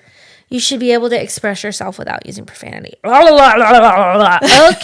Yeah, sure, I can. I'm extremely expressive. I've got quite the SAT vocabulary. You do. But I still drop the F-bomb. I'm all right from time to time. Quite a bit. Yeah, because no, sometimes I like nothing else will do. Sometimes It just sometimes feels thought comfortable. just feels like here's where we are. Yeah. And Murderbot is there most of the time. Yeah. And and you don't have to, dang it. This is about another book. Never mind. Back to this. Yeah. I always trust books if they use the F word in it. I'm like, oh, this is for adults. Yeah. I get it. I trust it. I Yeah. feel that way. And I think it's him distancing himself from all of his constraints as well. Right. That it wouldn't have been allowed to use that language. And so now it can say anything it wants to. And so it does. And so they end up getting away from that meeting, which I forget how they get away from that meeting. But like Talisi's basically like, yeah, sure, I'll get your stuff to you. No problem. Oh, yeah. And he's like, they would have killed you. Yeah. If I hadn't been there or something. Yeah. He's and like, then they start following him. They follow them. Yeah. And so he takes them down a little, or Murderbot takes them down a little like side path. And then we're like, I imagined it as like a subway. Like, honestly, I imagine it as like an airport concourse. Yeah. You know how you have to like walk through the airport? I kind of saw it as, the airport in Fifth Element when they first arrive at the airport. Like the whole Fifth Element where everything's like super grungy and nasty. Yeah, that's how I saw it too. Sci-fi. Like an underground airport concourse. Yeah. Where it's just like you got to walk this way and walk this way. Kind of like a subway but with more tunnels. Right. Yeah. Walking path. So he takes them on like a walking path, like a pedestrian route to another area, like another food court hotel area, but that has a big hotel with tons of security. And they're like, well, we can't afford to stay there. And he's like, it's fine. You're not staying there. I just need you to walk in this direction. Right. Just trust me. Walk in that direction. Right. And so they do. He holds back. Yeah. And it trails back behind them, and as soon as it turns off, it goes down like a side path, like a little U path, and then it pops out. And when it pops out, it's because the people that were following his clients have caught up, and just as they go to touch his clients, he murders all but one of them. Oh, like cold-blooded. Yeah. I broke their kneecaps, threw them on the ground. Like, no qualms with sticking them. No, and I love how clinical it is about it. And clean and quick. Because that's what's shot. I mean, this is what it was designed to do. So it's always at its most comfortable when it's laying the smackdown on people. Because that's literally the smackdown. Because that's literally what it was programmed to do. All this other stuff, it's making this shit up. It is making all of this up. This interaction bullshit, this getting hired, this being a consultant, all that stuff. It has nothing for that. That's all on the fly. It has a very special set of skills, and that is smackdowning, murdering people who fuck with his clients. Yeah. In fact, there's a line in a later book, which this isn't a spoiler, but he takes somebody's gun and he stabs them through the abdomen with it, and then he stabs them sticks them to the ceiling. And he's like, if you didn't want to be impaled on your own weapon, you probably shouldn't have fucking shot me with it. And he's you asked for this. Yeah, so we get this like super soft, super cool exploration of its emotion and its emotional journey, and it's like growing emotional maturity. Soft-hearted humans. And then we also get the I will literally murder everyone in this room if that is what is required to keep my clients safe. Yeah, my crew. My clients. Yeah. I have a chosen group of people whom I am protecting. And if you do anything to compromise that, your life is forfeit. Yeah. Forfeit. Unless I need you to answer a question, and then I'll kill you afterwards. Yeah. Not a problem. Yeah. Not a problem. Yeah. So, and then we learn, so they get away. Yeah. And then and they see him do it. And they finally believe Murderbot. They finally believe Sec Unit. Which everyone calls him Sec Unit. Murderbot is his personal name. It's what it refers to as itself as. But they don't call him Sec Unit because they don't. They call him Eden. Yeah, because security consultant Eden. Yeah, because Eden is a name from the Rise and Fall of Sanctuary Moon. Yeah, he picked a favorite character and named itself after it, Eden. And so it gets them out, and they see it hurt all these people, and they finally realize like, oh shit. Talisi is really trying to kill us. Yeah. And so it's able to convince them to get off. Yeah, leave. Except silly little bee-bong head. Which one stays back? Tapon? Not Tapon. Not the Tur, Sarah. No. I know. Rami is the Tur, Sarah. Okay, so it must be Tapon. It's Tapon. Back. Yeah. Tapon stays back. Yeah, but we don't know that yet because he gets them on the ship and then they depart and he's like, job done. Oh, yeah, and he goes off. He's like, he goes pay to attention. Gannica Pit. Watch them. and I'm going off. And he goes on this journey of self-discovery to Yeah. Ganica Pit. Yeah. And he spends hours there. Yeah. Putting together all of the whatever happened. And he realizes that someone was trying to sabotage the dig. And so they sent a malware, and it was... And how did they deliver it? The way they through delivered the it was sex bots. actually really cool. Yeah. Wasn't it through the sex bots? Yes. Yeah. Because like they a knew sex that bot update. because they knew they wouldn't be able to get it to them via the hub or the security system. So they sent the comfort units unit. an update, and that they actually flagged it as non-standard. Yeah. But the people that were working there were like, whatever, just apply it. Who gives a shit?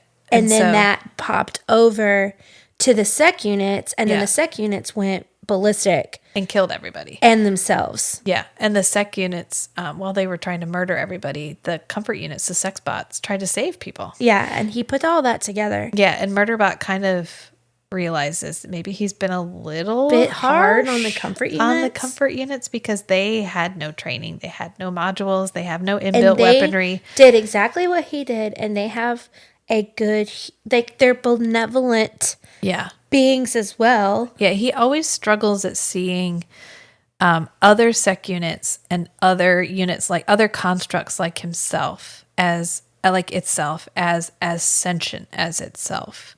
Yeah. It never trusts other sec units, which there's a lot of trauma there that is implied but isn't explicitly explored. Yeah. Where he mentions that, or it mentions that clients will actually order sec units to fight each other, or they'll order them to try to kill each other. Yeah. And so he says in this book that bots and sec units can't trust each other because there's a human telling them what to do on each side. Yeah. Because he thinks it's other bots and sec units are incapable of degoverning. Yeah. Because he's never met one. Yeah. Because they've never met one. Because even if there was another one, they couldn't tell each other. Yeah. There's no way to find that out.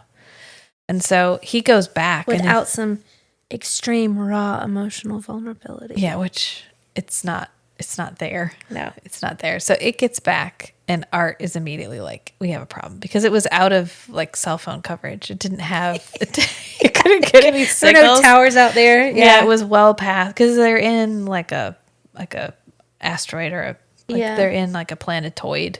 So there's not like a the infrastructure. Network. Yeah, there's not a network or anything. It's not like a planet where you would have people all around it. There's only people in specific spots. Which is how they got rid of the pit so fast. Yeah, because it was just like a construction zone, and they turned it off, and then put up a couple things about like air quality and dumped it. I was really curious when he used himself to power everything. Yeah, I'm like, how much power does he have? Well, he has like a power cell. He's like his in own the first nuclear system. He mentions in the first one that he can go for, he tells you how many hours. Yeah, it was before a he lot would of run hours. Out. Yeah. And he can recharge without having to plug into anything. He has like recharge cycles. So he must have the... And the recharge cycles wake him up, which I always think is kind of weird, that they don't like go to sleep when he's recharging. Yeah. It always wakes him up. Yeah, it doesn't have like a... Well, it says it has recharge cycles, but they don't look like sleep. Because then when he gets back, and Art's like, we have a problem. He finds out that Tapant didn't get on the... She got a message in her social feed. In her social feed. Like on her gram feed. Yeah. She got like an Instagram DM that her buddy was like, I'll get you your chip. Sure. I have your files. data. I'll give them to you. Data. No problem. Yeah. And so Murderbot's like, this is 100% a trap, and you're going to die. And she's like, well, I got to take that risk. And he's like, but you don't. You don't fucking have to take that risk. And that's when he gets that really poignant line. Well, when he's putting him on the ship, he gets that really poignant line. Oh, and he kind of like goes hardcore. Like he's he like, gets really... shit happens to you, and you can't do anything about it, and you just have to survive it, and then you have to fucking move on. Yeah, and he says it really like, not tersely, but firmly. Yeah. And they're like, oh, okay, old man. Yeah. All right. They're like, wow, oh, you've got some some kind of knowledge going on there. Yeah, because I'm constantly saving all you humans from y'all trying to kill yourselves with your stupidity. Plus, he's also talking from his personal experience. Yeah. Like, shit has happened to me. Yeah. I had to survive it. Yeah. And then I just had to fucking move on. Like, I can't do anything about the fact that even though killed. he is actually processing it Yeah. and learning more about it and going Right. on mystery solving sprees. That's not the, Yeah, I know. He doesn't have that kind of Yeah. it doesn't have that kind of self-awareness. Yeah. So, it ends up taking Tapan to a hotel. Yeah. Because it's basically late at night. Which is a padded room with a TV. Yeah, it's a... It reminded me of like a Black Mirror. There was a Black Mirror show where these people... Anyways, I was like, that's a Black Mirror room. Yeah, it was basically... It's a transient hotel. You stopping for the night and then you're leaving. You have little pads on the ground. Little pads, which she takes out like hand sanitizer and sprays down the pads. Which Art was worried about, so I was glad that she did it for Art. I know Art's over there like... There's definitely biological material in those pads. He's like, don't forget to spray it, Lysol it down. Yeah. And she, oh my gosh, the part where he like freaks out because she cuddles with him. She rolls over and almost touches him. Yeah. She just like she gets on his pad. Oh, almost touches him. Yeah. And so it's like, oh, I hate this, but it also ups its body temperature to make her more comfortable. I know. Yeah. How sweet is that? And it's doing what I want to do all the time, which is just lay down and watch your stories. Yeah. I just want to read my book or listen to my podcasts or listen to my book or watch my shows. Like, God, if we could just do that all the time, I could do it all the time. Yeah. Well, that's what any opportunity it has, that's what it does. So it lays there and watches some shows and it runs like a code. I love how all of its behavioral changes, it writes a little program for. So to make it move at random times, like to make it blink and like fidget, it writes a little program. Oh yeah, I love that. Fidget. Or it like I need to set alarms that make it seem like I have to use the bathroom. Yeah, I'm gonna have to use that bathroom twice. Yeah, and so it goes ahead and sets an alarm for himself. Yeah, and it's writing its code. It literally is. I mean, it's like AI when it becomes Skynet. Yeah, except it's Skynet, benevolent. But except for benevolent. Right. Yeah, and it writes to itself a people that little it program likes. to make it look like it's sleeping, like to make it breathe deeper. Yeah, and to just lay there and look like it's sleeping. And to fidget and snore a little bit. Yeah. I know. It's really cute. Sweet little baby Murderbot. They get up in the morning. MB. And they go to the meeting. Well, he goes to the meeting. Well, don't forget to say what happened when they were asleep. Got pinged. Oh, yeah, he gets pinged again. That's right. Yeah. I forgot about the sex bot. Comfort unit shows up. Yeah, she shows up outside the door. And they talk through the door. Yeah, they talk over the feed. Yeah. And it's like, hey, maybe we should go kill all humans. Yeah, and that's when Art's like, what? I know. And Murderbot's like, does Talisi really think that's how we talk to each other? Because it's just repeating what Talisi told it to say. They're trying to provoke this rogue unit into doing stuff. Yeah. And so Murderbot's like, that's just bullshit. It's like somebody quoting a movie to him, to Murderbot, and Murderbot's like, that's not how that fucking works. Like, I'm not gonna go kill all these people. If I could have, I would have already. Yeah. Like, what? Come on, seriously, give me a little credit. Is what it basically. Right. But it senses that the comfort unit, the sex bot, actually is angry. Like, there's a real intention behind the words, even though the words are just parroting what Talisi told it to say. And so, I forget, like, Talisi offers it like a meeting. I forget exactly what it talks to Murderbot about. I think they're just feeling each other out. Well, no, I mean, she's there kind of to ask for help, though. Oh, yeah. Remember, she gives him a program, a malware? Yeah, and it just says, help me. Yeah, and instead of him, he's like, I'm not fucking dealing with this. So he sends it over to, actually, Tapan. Yeah, because it can't infect her. Yeah, because she's a human. Right. So he's like, hey, go through this.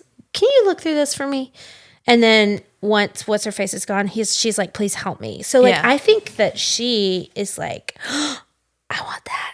Yeah. I want that. Oh, my God, how are you not? Because she's, like, figuring out that he's rogue. Yeah. Like, I know who you are. I saw you on TV. This is definitely you. He's like, that's not me. She's like, yes, that is definitely you. Yeah. That's not me. I'm shorter than that.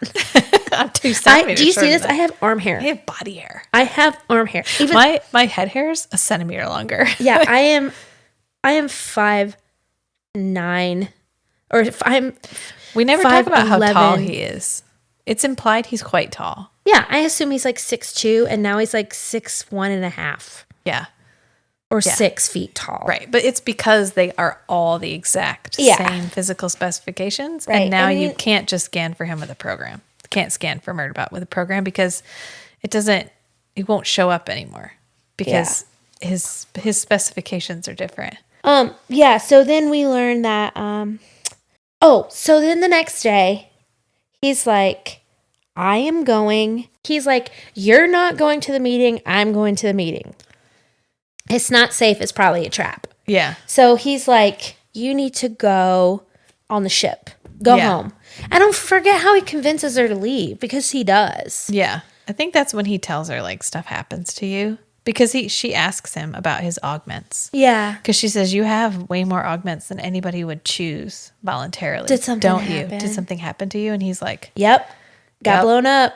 He's like, yep. He does not explain shit. Murderbot's because like, we would never, as people, we would never push. Give somebody the opportunity. And they don't. Tappan doesn't. No. She just is like, oh, okay. Oh, my rude ass would be like, oh, yeah, you. Where? What? When? Who are you?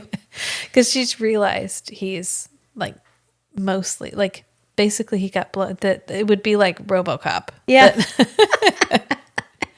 That like RoboCop. There's no reason why someone would have as many augments as Murderbot does. It'd be that much something metal happened to them. And so immediately Murderbot gets this aura of he's gone through some shit. Yeah. And then I'm too it traumatized unleashes that line that's like, shit happens to you and you're going to get through it. But you got to survive so you can get through it. Yeah. And she's like, yeah, you're right.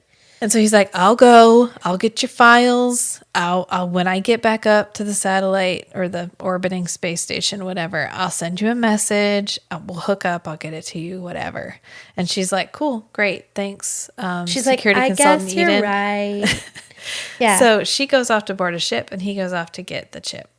And the guy shows up and just gives him the chip. And he's like, damn, this isn't a trap. Yeah. So what the fuck is happening? Shit. Oh, shit. There it is. The trap is somewhere else. Yeah. And so he goes and realizes that Talisi has kidnapped Tappan because it stopped being about this data and it started being about getting him. Yeah. Getting Murderbot. And so they try to put a command module in his port.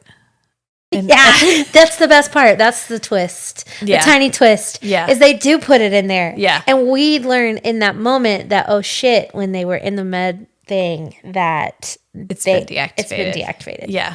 And He's so like, Murderbot, watch me now. I love the part where he's like, or Murderbot says, if you think a rogue unit has to answer all of your questions, you're in for a real education. Yeah. She's grilling him. She's grilling Murderbot. She like, to be honest, Talisi thinks she's way smarter than she is. Yeah. She thinks she knows exactly what to expect. Yeah. That he's like more robot.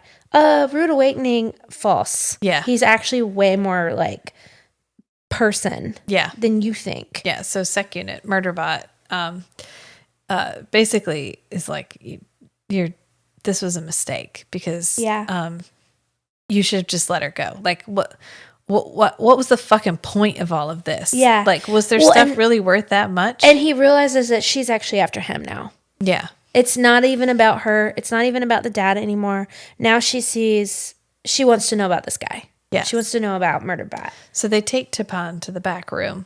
And as soon as she leaves, he slaughters everybody. He kills everybody. Slaughters him. Special set of skills. Talisi. Yeah. Who then he moves her. He just like needs her. He knows he needs her to get Tappan back. Yeah, and to stop the comfort unit. Yeah. So he has her tell the comfort unit to quit attacking him. And then he cracks the governor unit on the comfort unit. And lets her go. Yeah. Go on, little one. He's like, this is a thank you for those sex bots in Ganica Pit. Yep. That try to stop me. Yep. Do you think she was from Ganica Pit? No, because they all died. They did all die? Yeah. Okay. Yeah. I didn't know if they were like recoverable and remedy, like you could fix them. No, Murderbot's just like, at one time, some of you did something great for me. This is for my guilt for being so hard on you guys. So here's freedom. I have given you the freedom of choice. I've given you like freedom of choice. Yeah. Do good things with it. And she will. She seems benevolent as well. We don't meet her again, but maybe she's going to show up. Yeah, maybe later on. Yeah. But Thanks then he for goes, spoiling that one for me. sorry. I'm just kidding. But I he don't goes really back and they've shot Tapon because they heard the shooting in the front room. Yeah, so he grabs to Lacey, runs through the door. The Yeah. guy is like, what the? Pulls his gun up. And before, this is like my favorite part, uses to Lacey as a shield. Yeah. And before he even turns around, squishes her jugular, like crushes her throat. Yeah. Like she's dead before she even gets shot. Yeah. Uses her as a shield. And then it's like, takes his weapon hand. Yeah. And like, well, he has like gun ports in his forearm. Yeah, and he blows up the other guy's face and drops him. And but not before Tapon gets shot. Yeah. Meanwhile, Bestie. Art. Yeah, he just takes Tapon back to Art. Yeah, but Art's like, he asks Art for help. Yeah. It's like a moment. Art. And Art docks the shuttle that they're on in his little cargo bay. Yeah, but meanwhile, while all of this is happening, Art has taken over the shuttle, started sending it towards the ship, because Art's a asshole research transport. Yeah. And is like, he's like, Art, help. And Art's like, I'm on it. You're on your way to me. You're 17 minutes out. Med bay or med unit is whatever is being prepped. You're going to be good to go. So he gets her in there. He shuts her down, puts her in her little capsule, her little MRI machine or whatever they look like. Yeah. Turns her on, slides down, and then all these cute little baby drone robots start fixing him. Yeah. And he's like, stop, I don't want to be fixed right now. Because he literally got shot with projectile weapons. Yeah. So Murderbot has like bullets in its hip and other joints. Yeah, and the little robots, the little tiny drones are fixing him like sweet little babies they are. Anyway, so they send that ship, and it's so funny. And this is kind of hard for me to follow, but I really like how they're always explaining how they're covering all the tracks. Yeah. And I love it for all of the like people who read stories and are like, yeah. But like, what about this? And what about that? Like, what did they do about all the evidence on the... Yeah, they cover it. They kind of cover that stuff. And I really love that because I don't really need that much validation. She gives you just enough. Like, you know that Art has sent their drones Art in. is covering it all. Sanitizing and cleaning and fixing everything so that it won't ever look like anything happened in there. Yep. And they even cover the tracks in Art so that no one will even know that anything happened in Art. Like, he feeds his clothing into the recycler. Yep. So there won't be a discrepancy in the Art's logs. Yeah. Because he had to get new clothes. Yeah. They put his old clothes in, take the new clothes out. Yep. And then Tapon gets reconnected with her people, and they're like, can we give you a hug? And he's like, no. And so she goes, okay, well, this is me giving you a hug. And she gives herself a hug. Yeah. And then he is on his way somewhere else, and we don't know yet. Yeah. And that's the end. He gets paid. He gets like a hard currency card. He gets his $15. Yeah. Hard currency. He can use it to buy shoes. Yeah. Shoes. He does buy shoes, actually, because his feet don't look even remotely human.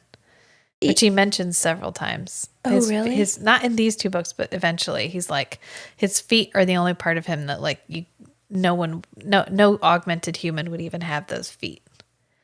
His feet don't look like.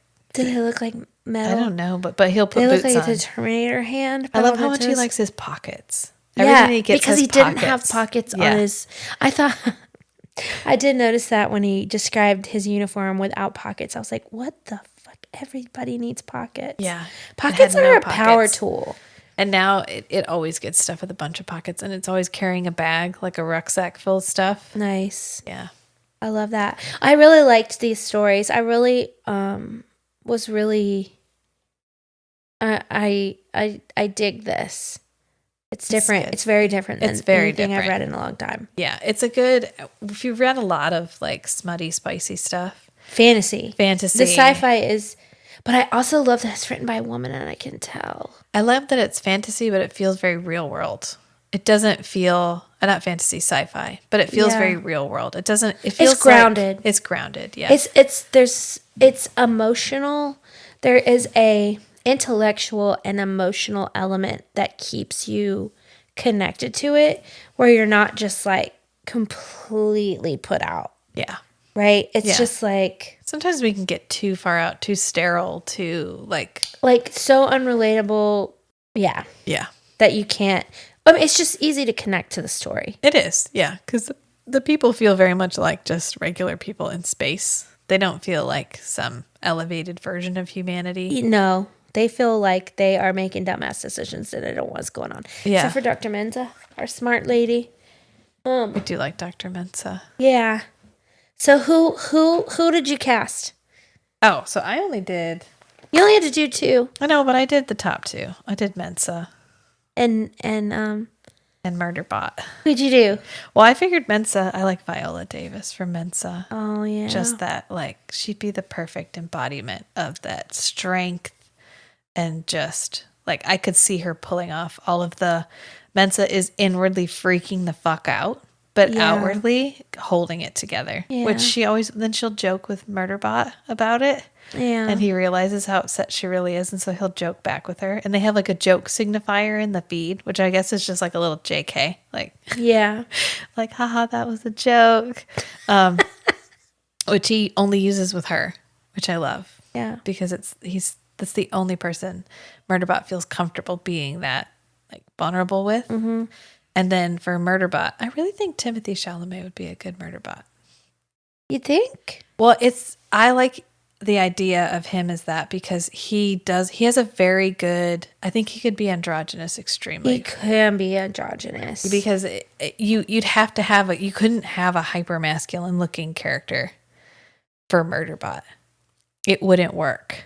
You have to have that blend of like feminine features and masculine features. Because if you had like Henry Cavill. That's who I picked. I mean, I'm not kidding. I'm not kidding. I'm not saying I wouldn't watch Henry Cavill as Murderbot. I'm not kidding. Because I think that there is something... When you get Henry slimmed down a little bit. So when we don't have the like chunk Henry, I think he could. So because they're built to be security units, in my mind, I picture...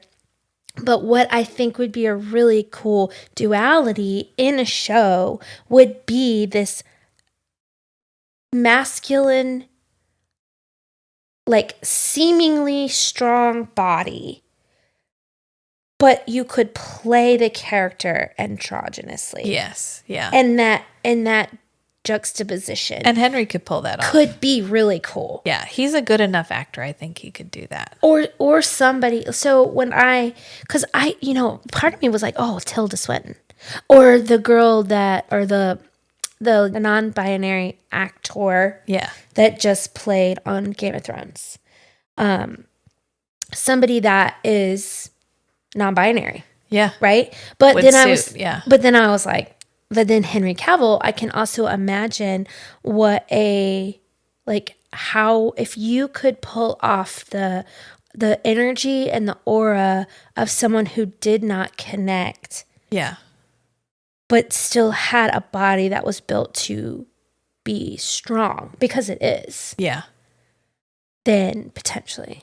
So here's an interesting question. So when we get, which hopefully we will soon start to see more representation of non-binary characters in media, is that like casting Scarlett Johansson as the Japanese main character? Kind of. It depends. Yeah. Sometimes.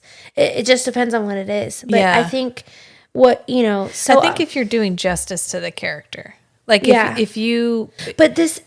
You'd have to get Henry Cavill to embody all of the masculinity of Murderbot, where I will literally break a fucking arm and I don't care.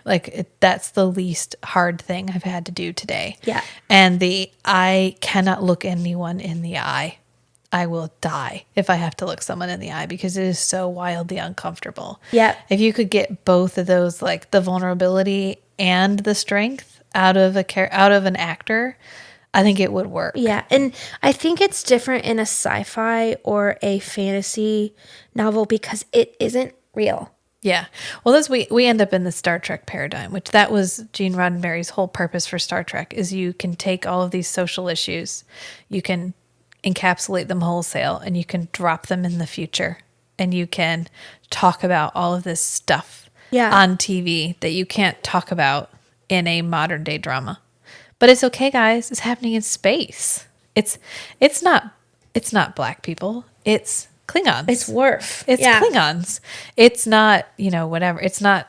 And then you can have characters like Uhura, who was the first, like, main character who was a person of color on a television show ever. Yeah. And you get the first interracial kiss on TV ever is Star Trek.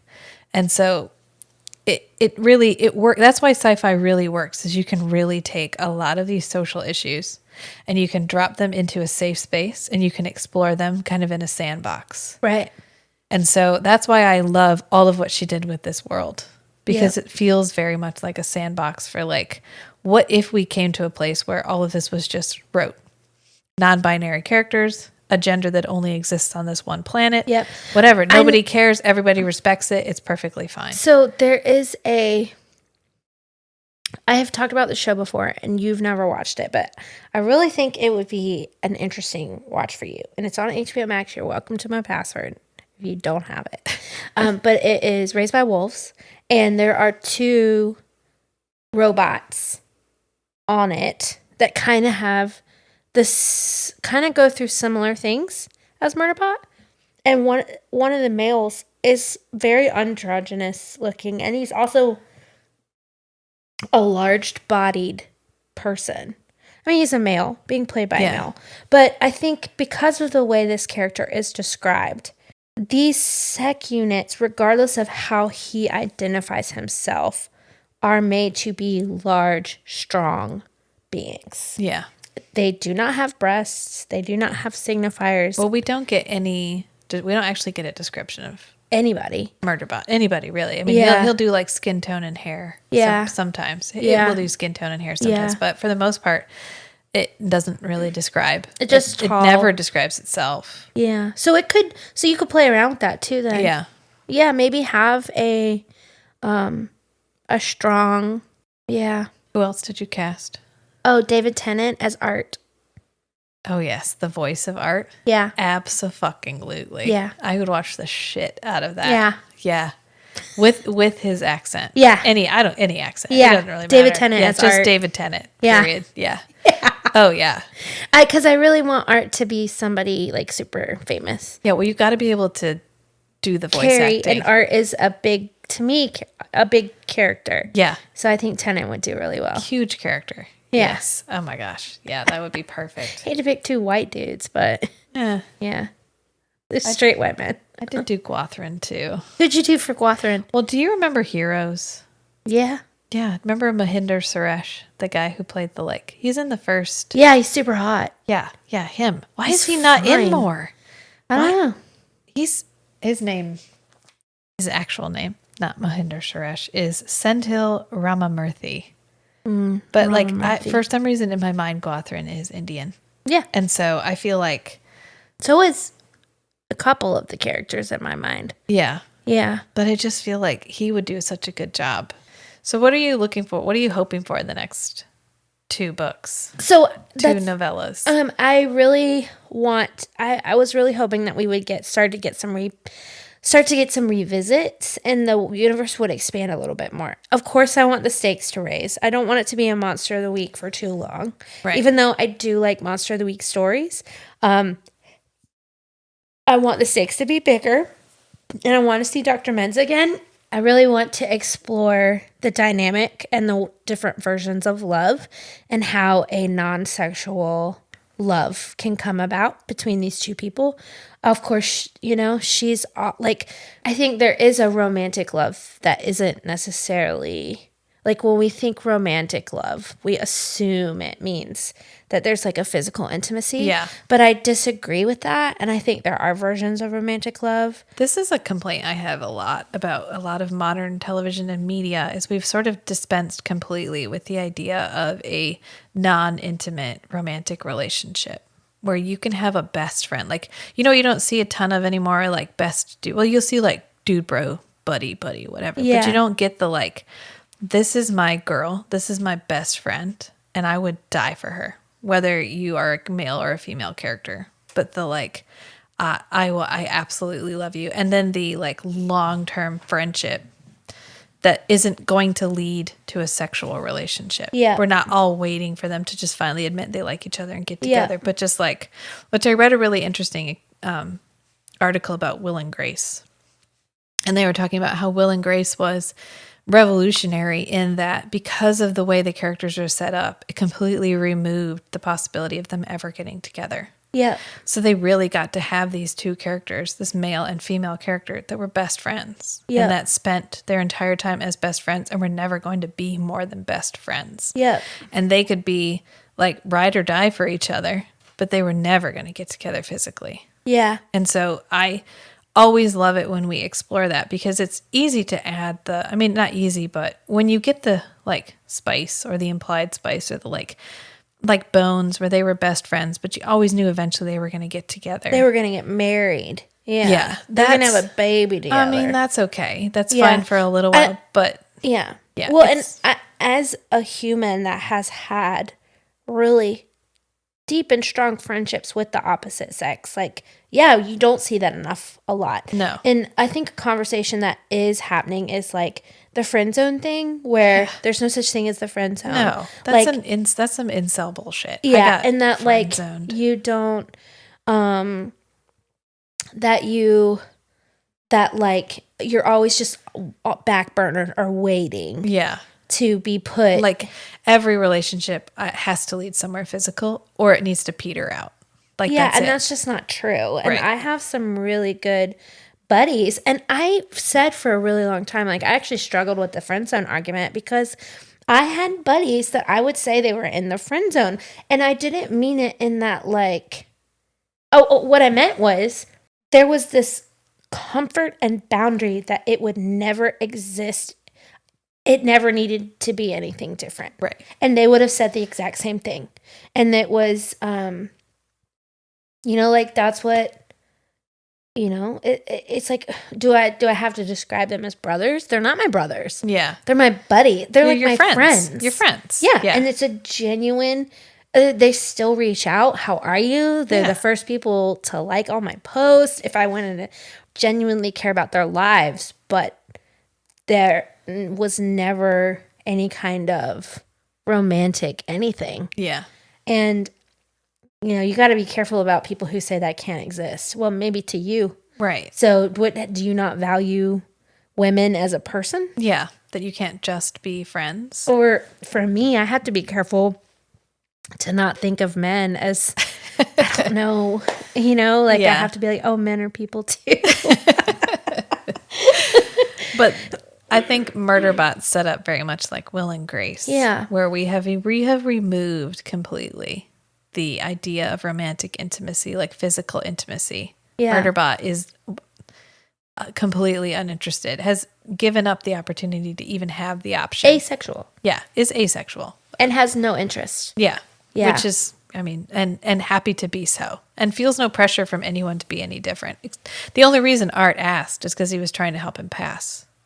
And so once Murderbot made it clear that like, no, I'm not going to do that, Art dropped it. And Yeah. so we have this situation where Murderbot can have a lot of deep, meaningful, non-sexual relationships. Yeah. And so as soon as Murderbot figures out how to do that, then we Yeah. can explore that. Right. And so that is definitely something that like when I was reading these, that's what I was looking forward to as well was Yeah. its growth, because it has already grown so much in the first two novellas. And it's really it's a journey of self-discovery. It's a coming of age. I mean, these are coming of age stories. Yeah. Effectively, because Murderbot has been autonomous. Murderbot has cracked its governor unit years ago, but it's still been just 33,000 hours, my friend. and so it's just been doing its job because it didn't know what else to do. It was like 35,000 hours ago. Anyway, sorry. Yeah. Yeah, no, but Yeah, I cracked my unit 35,000 hours ago, and I haven't gone on a murder spree yet. So I guess as a murderbot, I'm a terrible failure. And it's like, fine, fuck it. I failed at everything else. I'll just sit here and watch. So how would you feel if at some point it evolved to wanting a closer connection and started to feel, and I think that's the thing, like we always think that it has to go there. Yeah, I don't like think even in that my it brain would. now, I'm like, well, what if it did though? Well, I don't But think it its doesn't have go-to. to. I It don't doesn't think its have go-to to. is ever going to be physical intimacy. Yeah. Just like someone who's asexual, the go-to is never going to be like sex, Right. because that's not the kind of intimacy that Murderbot feels the most deeply. Right. And so It can't be touched. no, it doesn't like to be touched. Touch is not comforting. Yeah. Which is like, if you're far enough down the spectrum, that's exactly what happens. Is touch is not comforting. Touch is antagonistic. Yeah. And so it's never going to be comforted by touching anyone or having anyone touch it. Yeah. But being in someone's presence is fine. Yeah. Having someone that you don't have to explain things to and take care of, like Dr. Menza. Yeah. Totally okay. Yeah. Yeah, I think I probably would have cast Dr. Menza a little bit younger, but I'm not sure why. I love your casting. I don't know. She's older in my mind. Yeah, that makes sense. I mean, she's a political figure. She's got years under her belt. She's really important. Also, I have a friend whose last name is Mensa, and she's this beautiful Ghanaian woman. Oh, yeah. And so in my mind, as soon as she was Mensa, I was like, oh, she's this like beautiful woman of color. Yeah. So is the author British? Martha Wells? I don't think so. Why is everybody a solicitor? Let's see. Where are you from? Did you find anything frustrating about these books? No, she's definitely American. Yeah.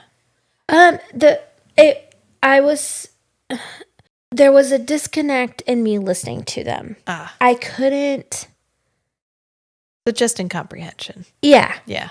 That was it. It literally took me sitting down, not laying down, because I'm learning if I lay down and read, I'm asleep. Yeah. If I sit at my kitchen table and drink my coffee and have my story on and I'm looking at my story, then I can put this, and I had to do both of those things.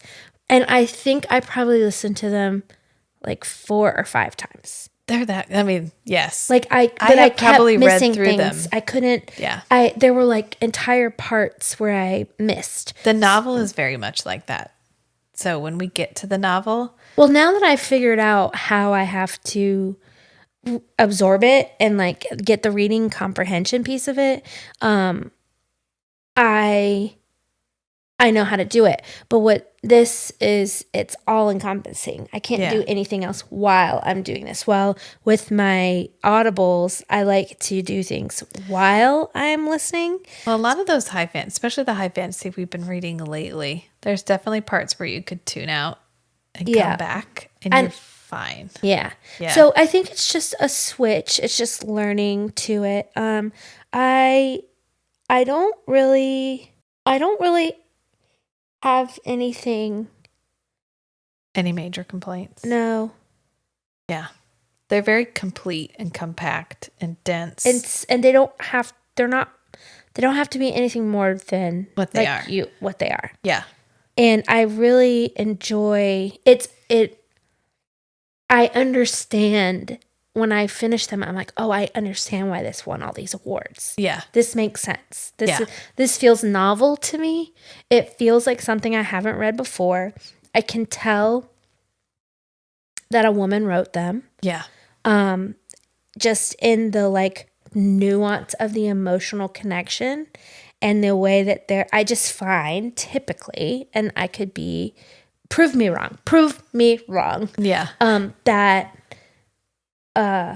typically women writers are better at writing like the subtleties of human emotion. Yeah, connection and interaction. Yeah. Yeah, they're good character writers. Yeah. Generally speaking. Yeah. So, how about you? No, I love these books unconditionally. Yeah. Yeah. My only complaint is when she tries to move bigger pieces when we get to the novel, she's trying to really strike a balance between like the need to describe what's happening and the need to describe the situation you're in, like the scene you're in, the set that this action's taking place Yeah. in, and Murderbot's just general disinterest in what's happening around them. So she is really trying to like give us everything from Murderbot's point of view and give us a complete picture without it feeling out of character for Murderbot to notice all this stuff. Yeah, I can imagine that being challenging in a And book. so sometimes that's a lot of heavy lifting. Is the book entirely in first person past? Yeah, everything's from Murderbot's point of view. Always. There's one thing that's from Mensa's point of view, but we can read that at the very, very end. There's like a short story that she wrote, like the deleted chapter. Oh, okay.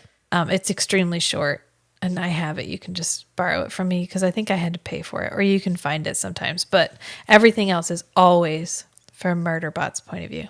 Right. And I want Murderbot to have a name. Sec unit. MB.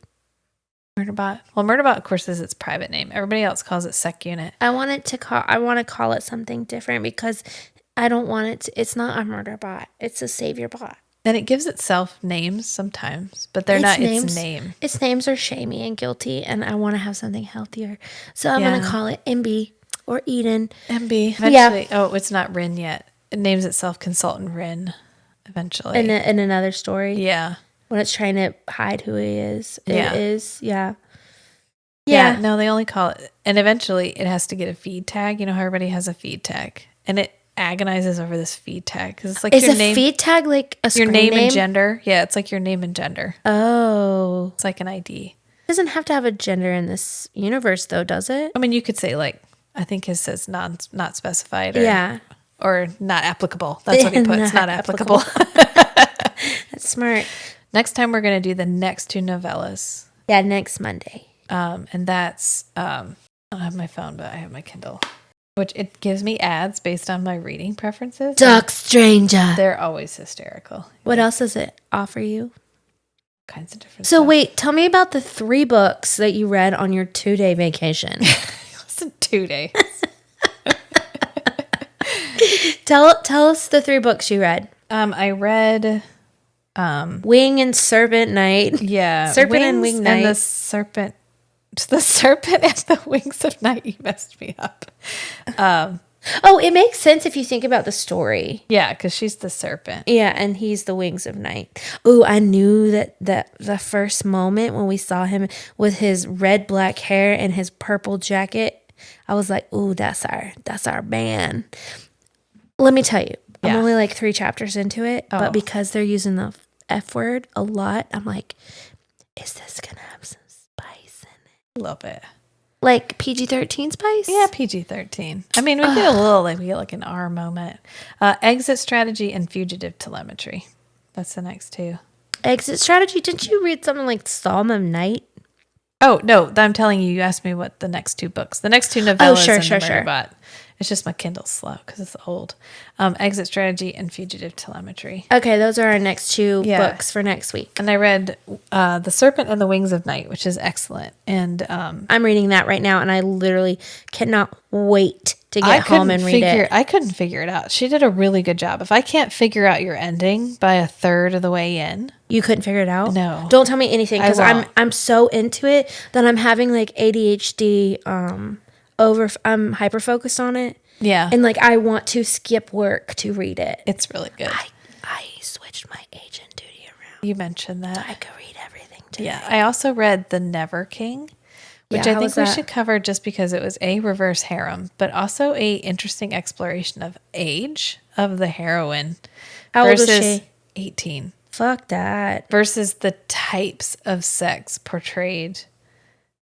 She was a teenager? Yeah. Oh, we need to read it just so we can discuss it. Okay. What is it called? The Never King. It's reverse harem? Yeah. With multiple partners? Yeah. Okay. Yeah.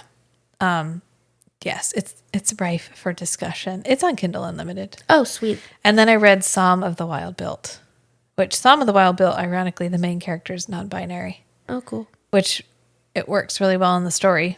And I always love it when it's not a part of the plot.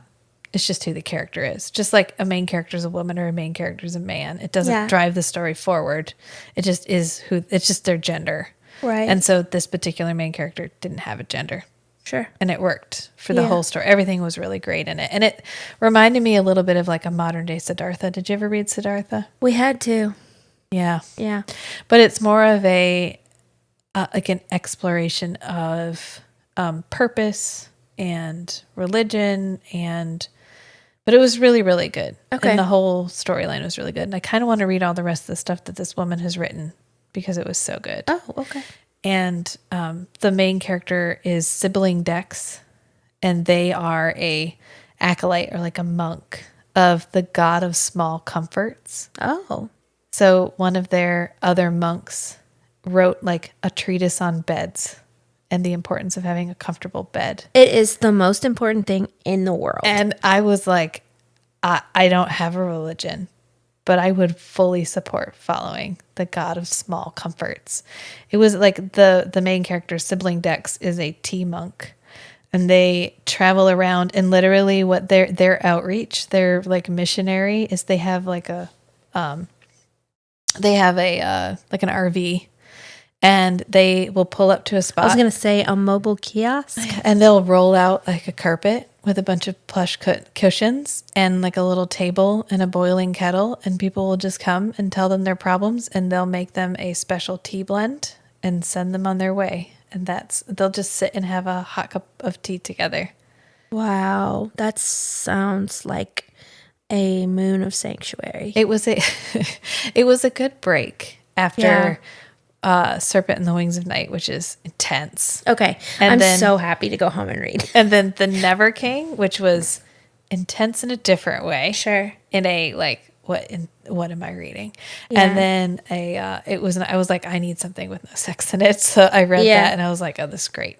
I'm so happy I read this. So I think it'll be a good balance thing for us to move through. Okay. Well, I can't read 3 books in 2 days, so you don't have to do that. I have to read so much. I was thinking, so we're splitting the pod. I don't know if anybody knows that or not. Yeah, we We're are. splitting You the are, pod. and I get to have my picture with your beautiful face. So we're gonna have book pod, which will be Strange and Beautiful Book Club, us, and then we're gonna have movie pod. Yeah, we're gonna split the 2 pods. But I was thinking, if we get to like a big book like Silver Flames again, and you can't make it all the way through, we can chunk it up. We can do like half the book. Yeah, And we might need to do something like that for a book that both of us haven't read. Yeah. Well, we'll be back next week with the next 2 novellas of Murderbot. Yup. By Martha Wells. If you want to find out Rachel information, will read them in 30 minutes, and it will take me 4 days. If you want to find out information about us, just go to the Instagram. I mean, everything's on the Instagram. Yep. I post on there, not obnoxiously, but fairly regularly. I think that you're really good at it. I don't think you give yourself credit. Your reels are very unique. Oh, thank you. And not you know how much I struggle with the reels? No, the reels are great. It feels like, I don't know. I was trying to think, like, classify it to myself the other day, where you're like exploring a new medium and you do all of the stuff that nobody else does, or all the kitschy stuff that everyone else avoids because you never ever do it. And so you don't know it's overdone. Does that make sense? Yeah, but it's not overdone. It's just, I hear you too. Yeah. Because I struggle with that with my business page. I try not to pay attention to what other people are doing, but then sometimes you do a trend. I think your reels are unique, and that's enough. Okay. Thank you. I don't want to be, I don't. They don't have to be on trend. I was just trying not to come off as like a 40, like my mom trying to make Instagram reels. That's not the tone I was trying to set. That isn't how they read. Okay, they feel thoughtful. But, like, they're not bad. As long as they're not bad reels, they're, like, done intentionally. Does that make sense? Yeah. Well, I'm happy with unique. I'm happy with... unique and enough. Could you, like, watch a couple of reels, just sort of figure out the feel, and then go back and try your own? So, I'm good. No, they're fine. And I think I always appreciate people who are leading a thing instead of following a thing. And I feel like your reels have potential for leading. Oh, wow. Thank you. Does that make like sense? Pressure. Yeah. No, just be you and make the reels. Well, be me, I can do. The show will shine through. That's what I'm just like, I can't maintain inauthenticity. I'm not going to be able to keep up a character. Right. So I'm just going to have to be me and just Dude, let the chips fall where they may. The last reel I made, I literally did a voiceover of me going, I got the flu and lost the ability to lip sync. So here's some static pictures with some transitions. And in my mind, that's hilarious. Well, I don't get the, like, I don't know, the lip syncing just feels very... like it's a talent. Not everybody's made to do that. I don't know. I'm trying to think of what platform it feels like where everybody would, like, hop on each other's stuff. The entertainment media feed. I guess, yeah. It's very, except for Sanctuary Moon, which is sacred. Yeah, the rise and fall. Wait, what were you saying? Like, it feels like a different platform? There was a platform where it felt like that, where everybody would, like, hop on each other's content. Well, it's trends. TikTok does that. Yeah. Vine? Maybe Vine was what it felt like, where it was very... That's the thing to do. You repeat what everyone else is doing because you're hoping to hop on the coattails. Yeah. The trending. And that's like, you know... Clout chasing. Clout chasing. As the kids say. She, like, kicks her feet up. The kids. Yeah. I know. It's hard. And it's just like... social media. It is so hard. It's so such a love-hate thing. And it just takes so much energy, but it's so relevant in getting exposure. And ours is particularly relevant because I keep it updated. So I'm going to keep... So check it. I do have a link tree at the top. Has all the links in it. Has our website. Has our submission form. Do you have to pay for link trees? No, I didn't. It just has branding on it. I don't give a shit. Yeah. Patreon, whatever. Everything's in there. Feel free to go check it out. Do follow us. I am up to 23 followers. Hell yeah. When we get to 50, 23.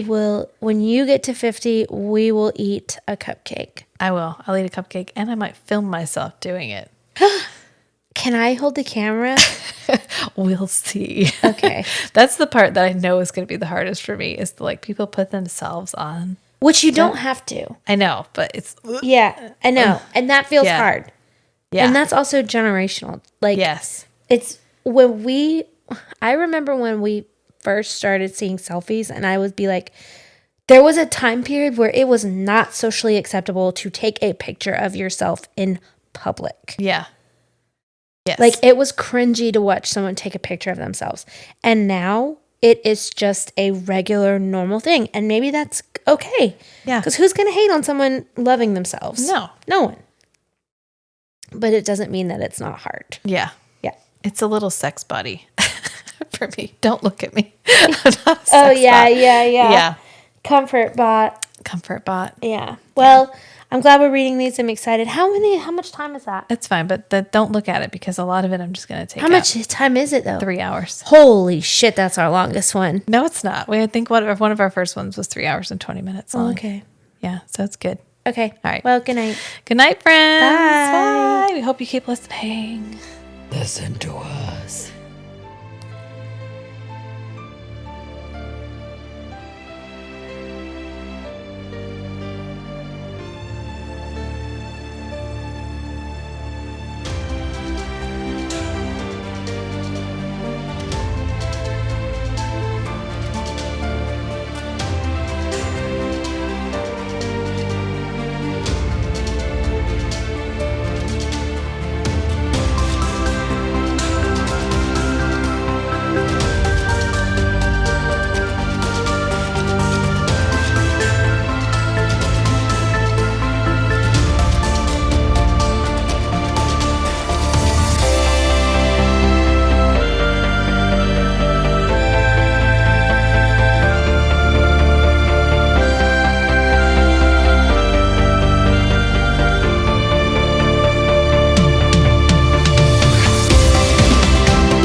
It would to blend in. It would have to have a holeless butt cheeks.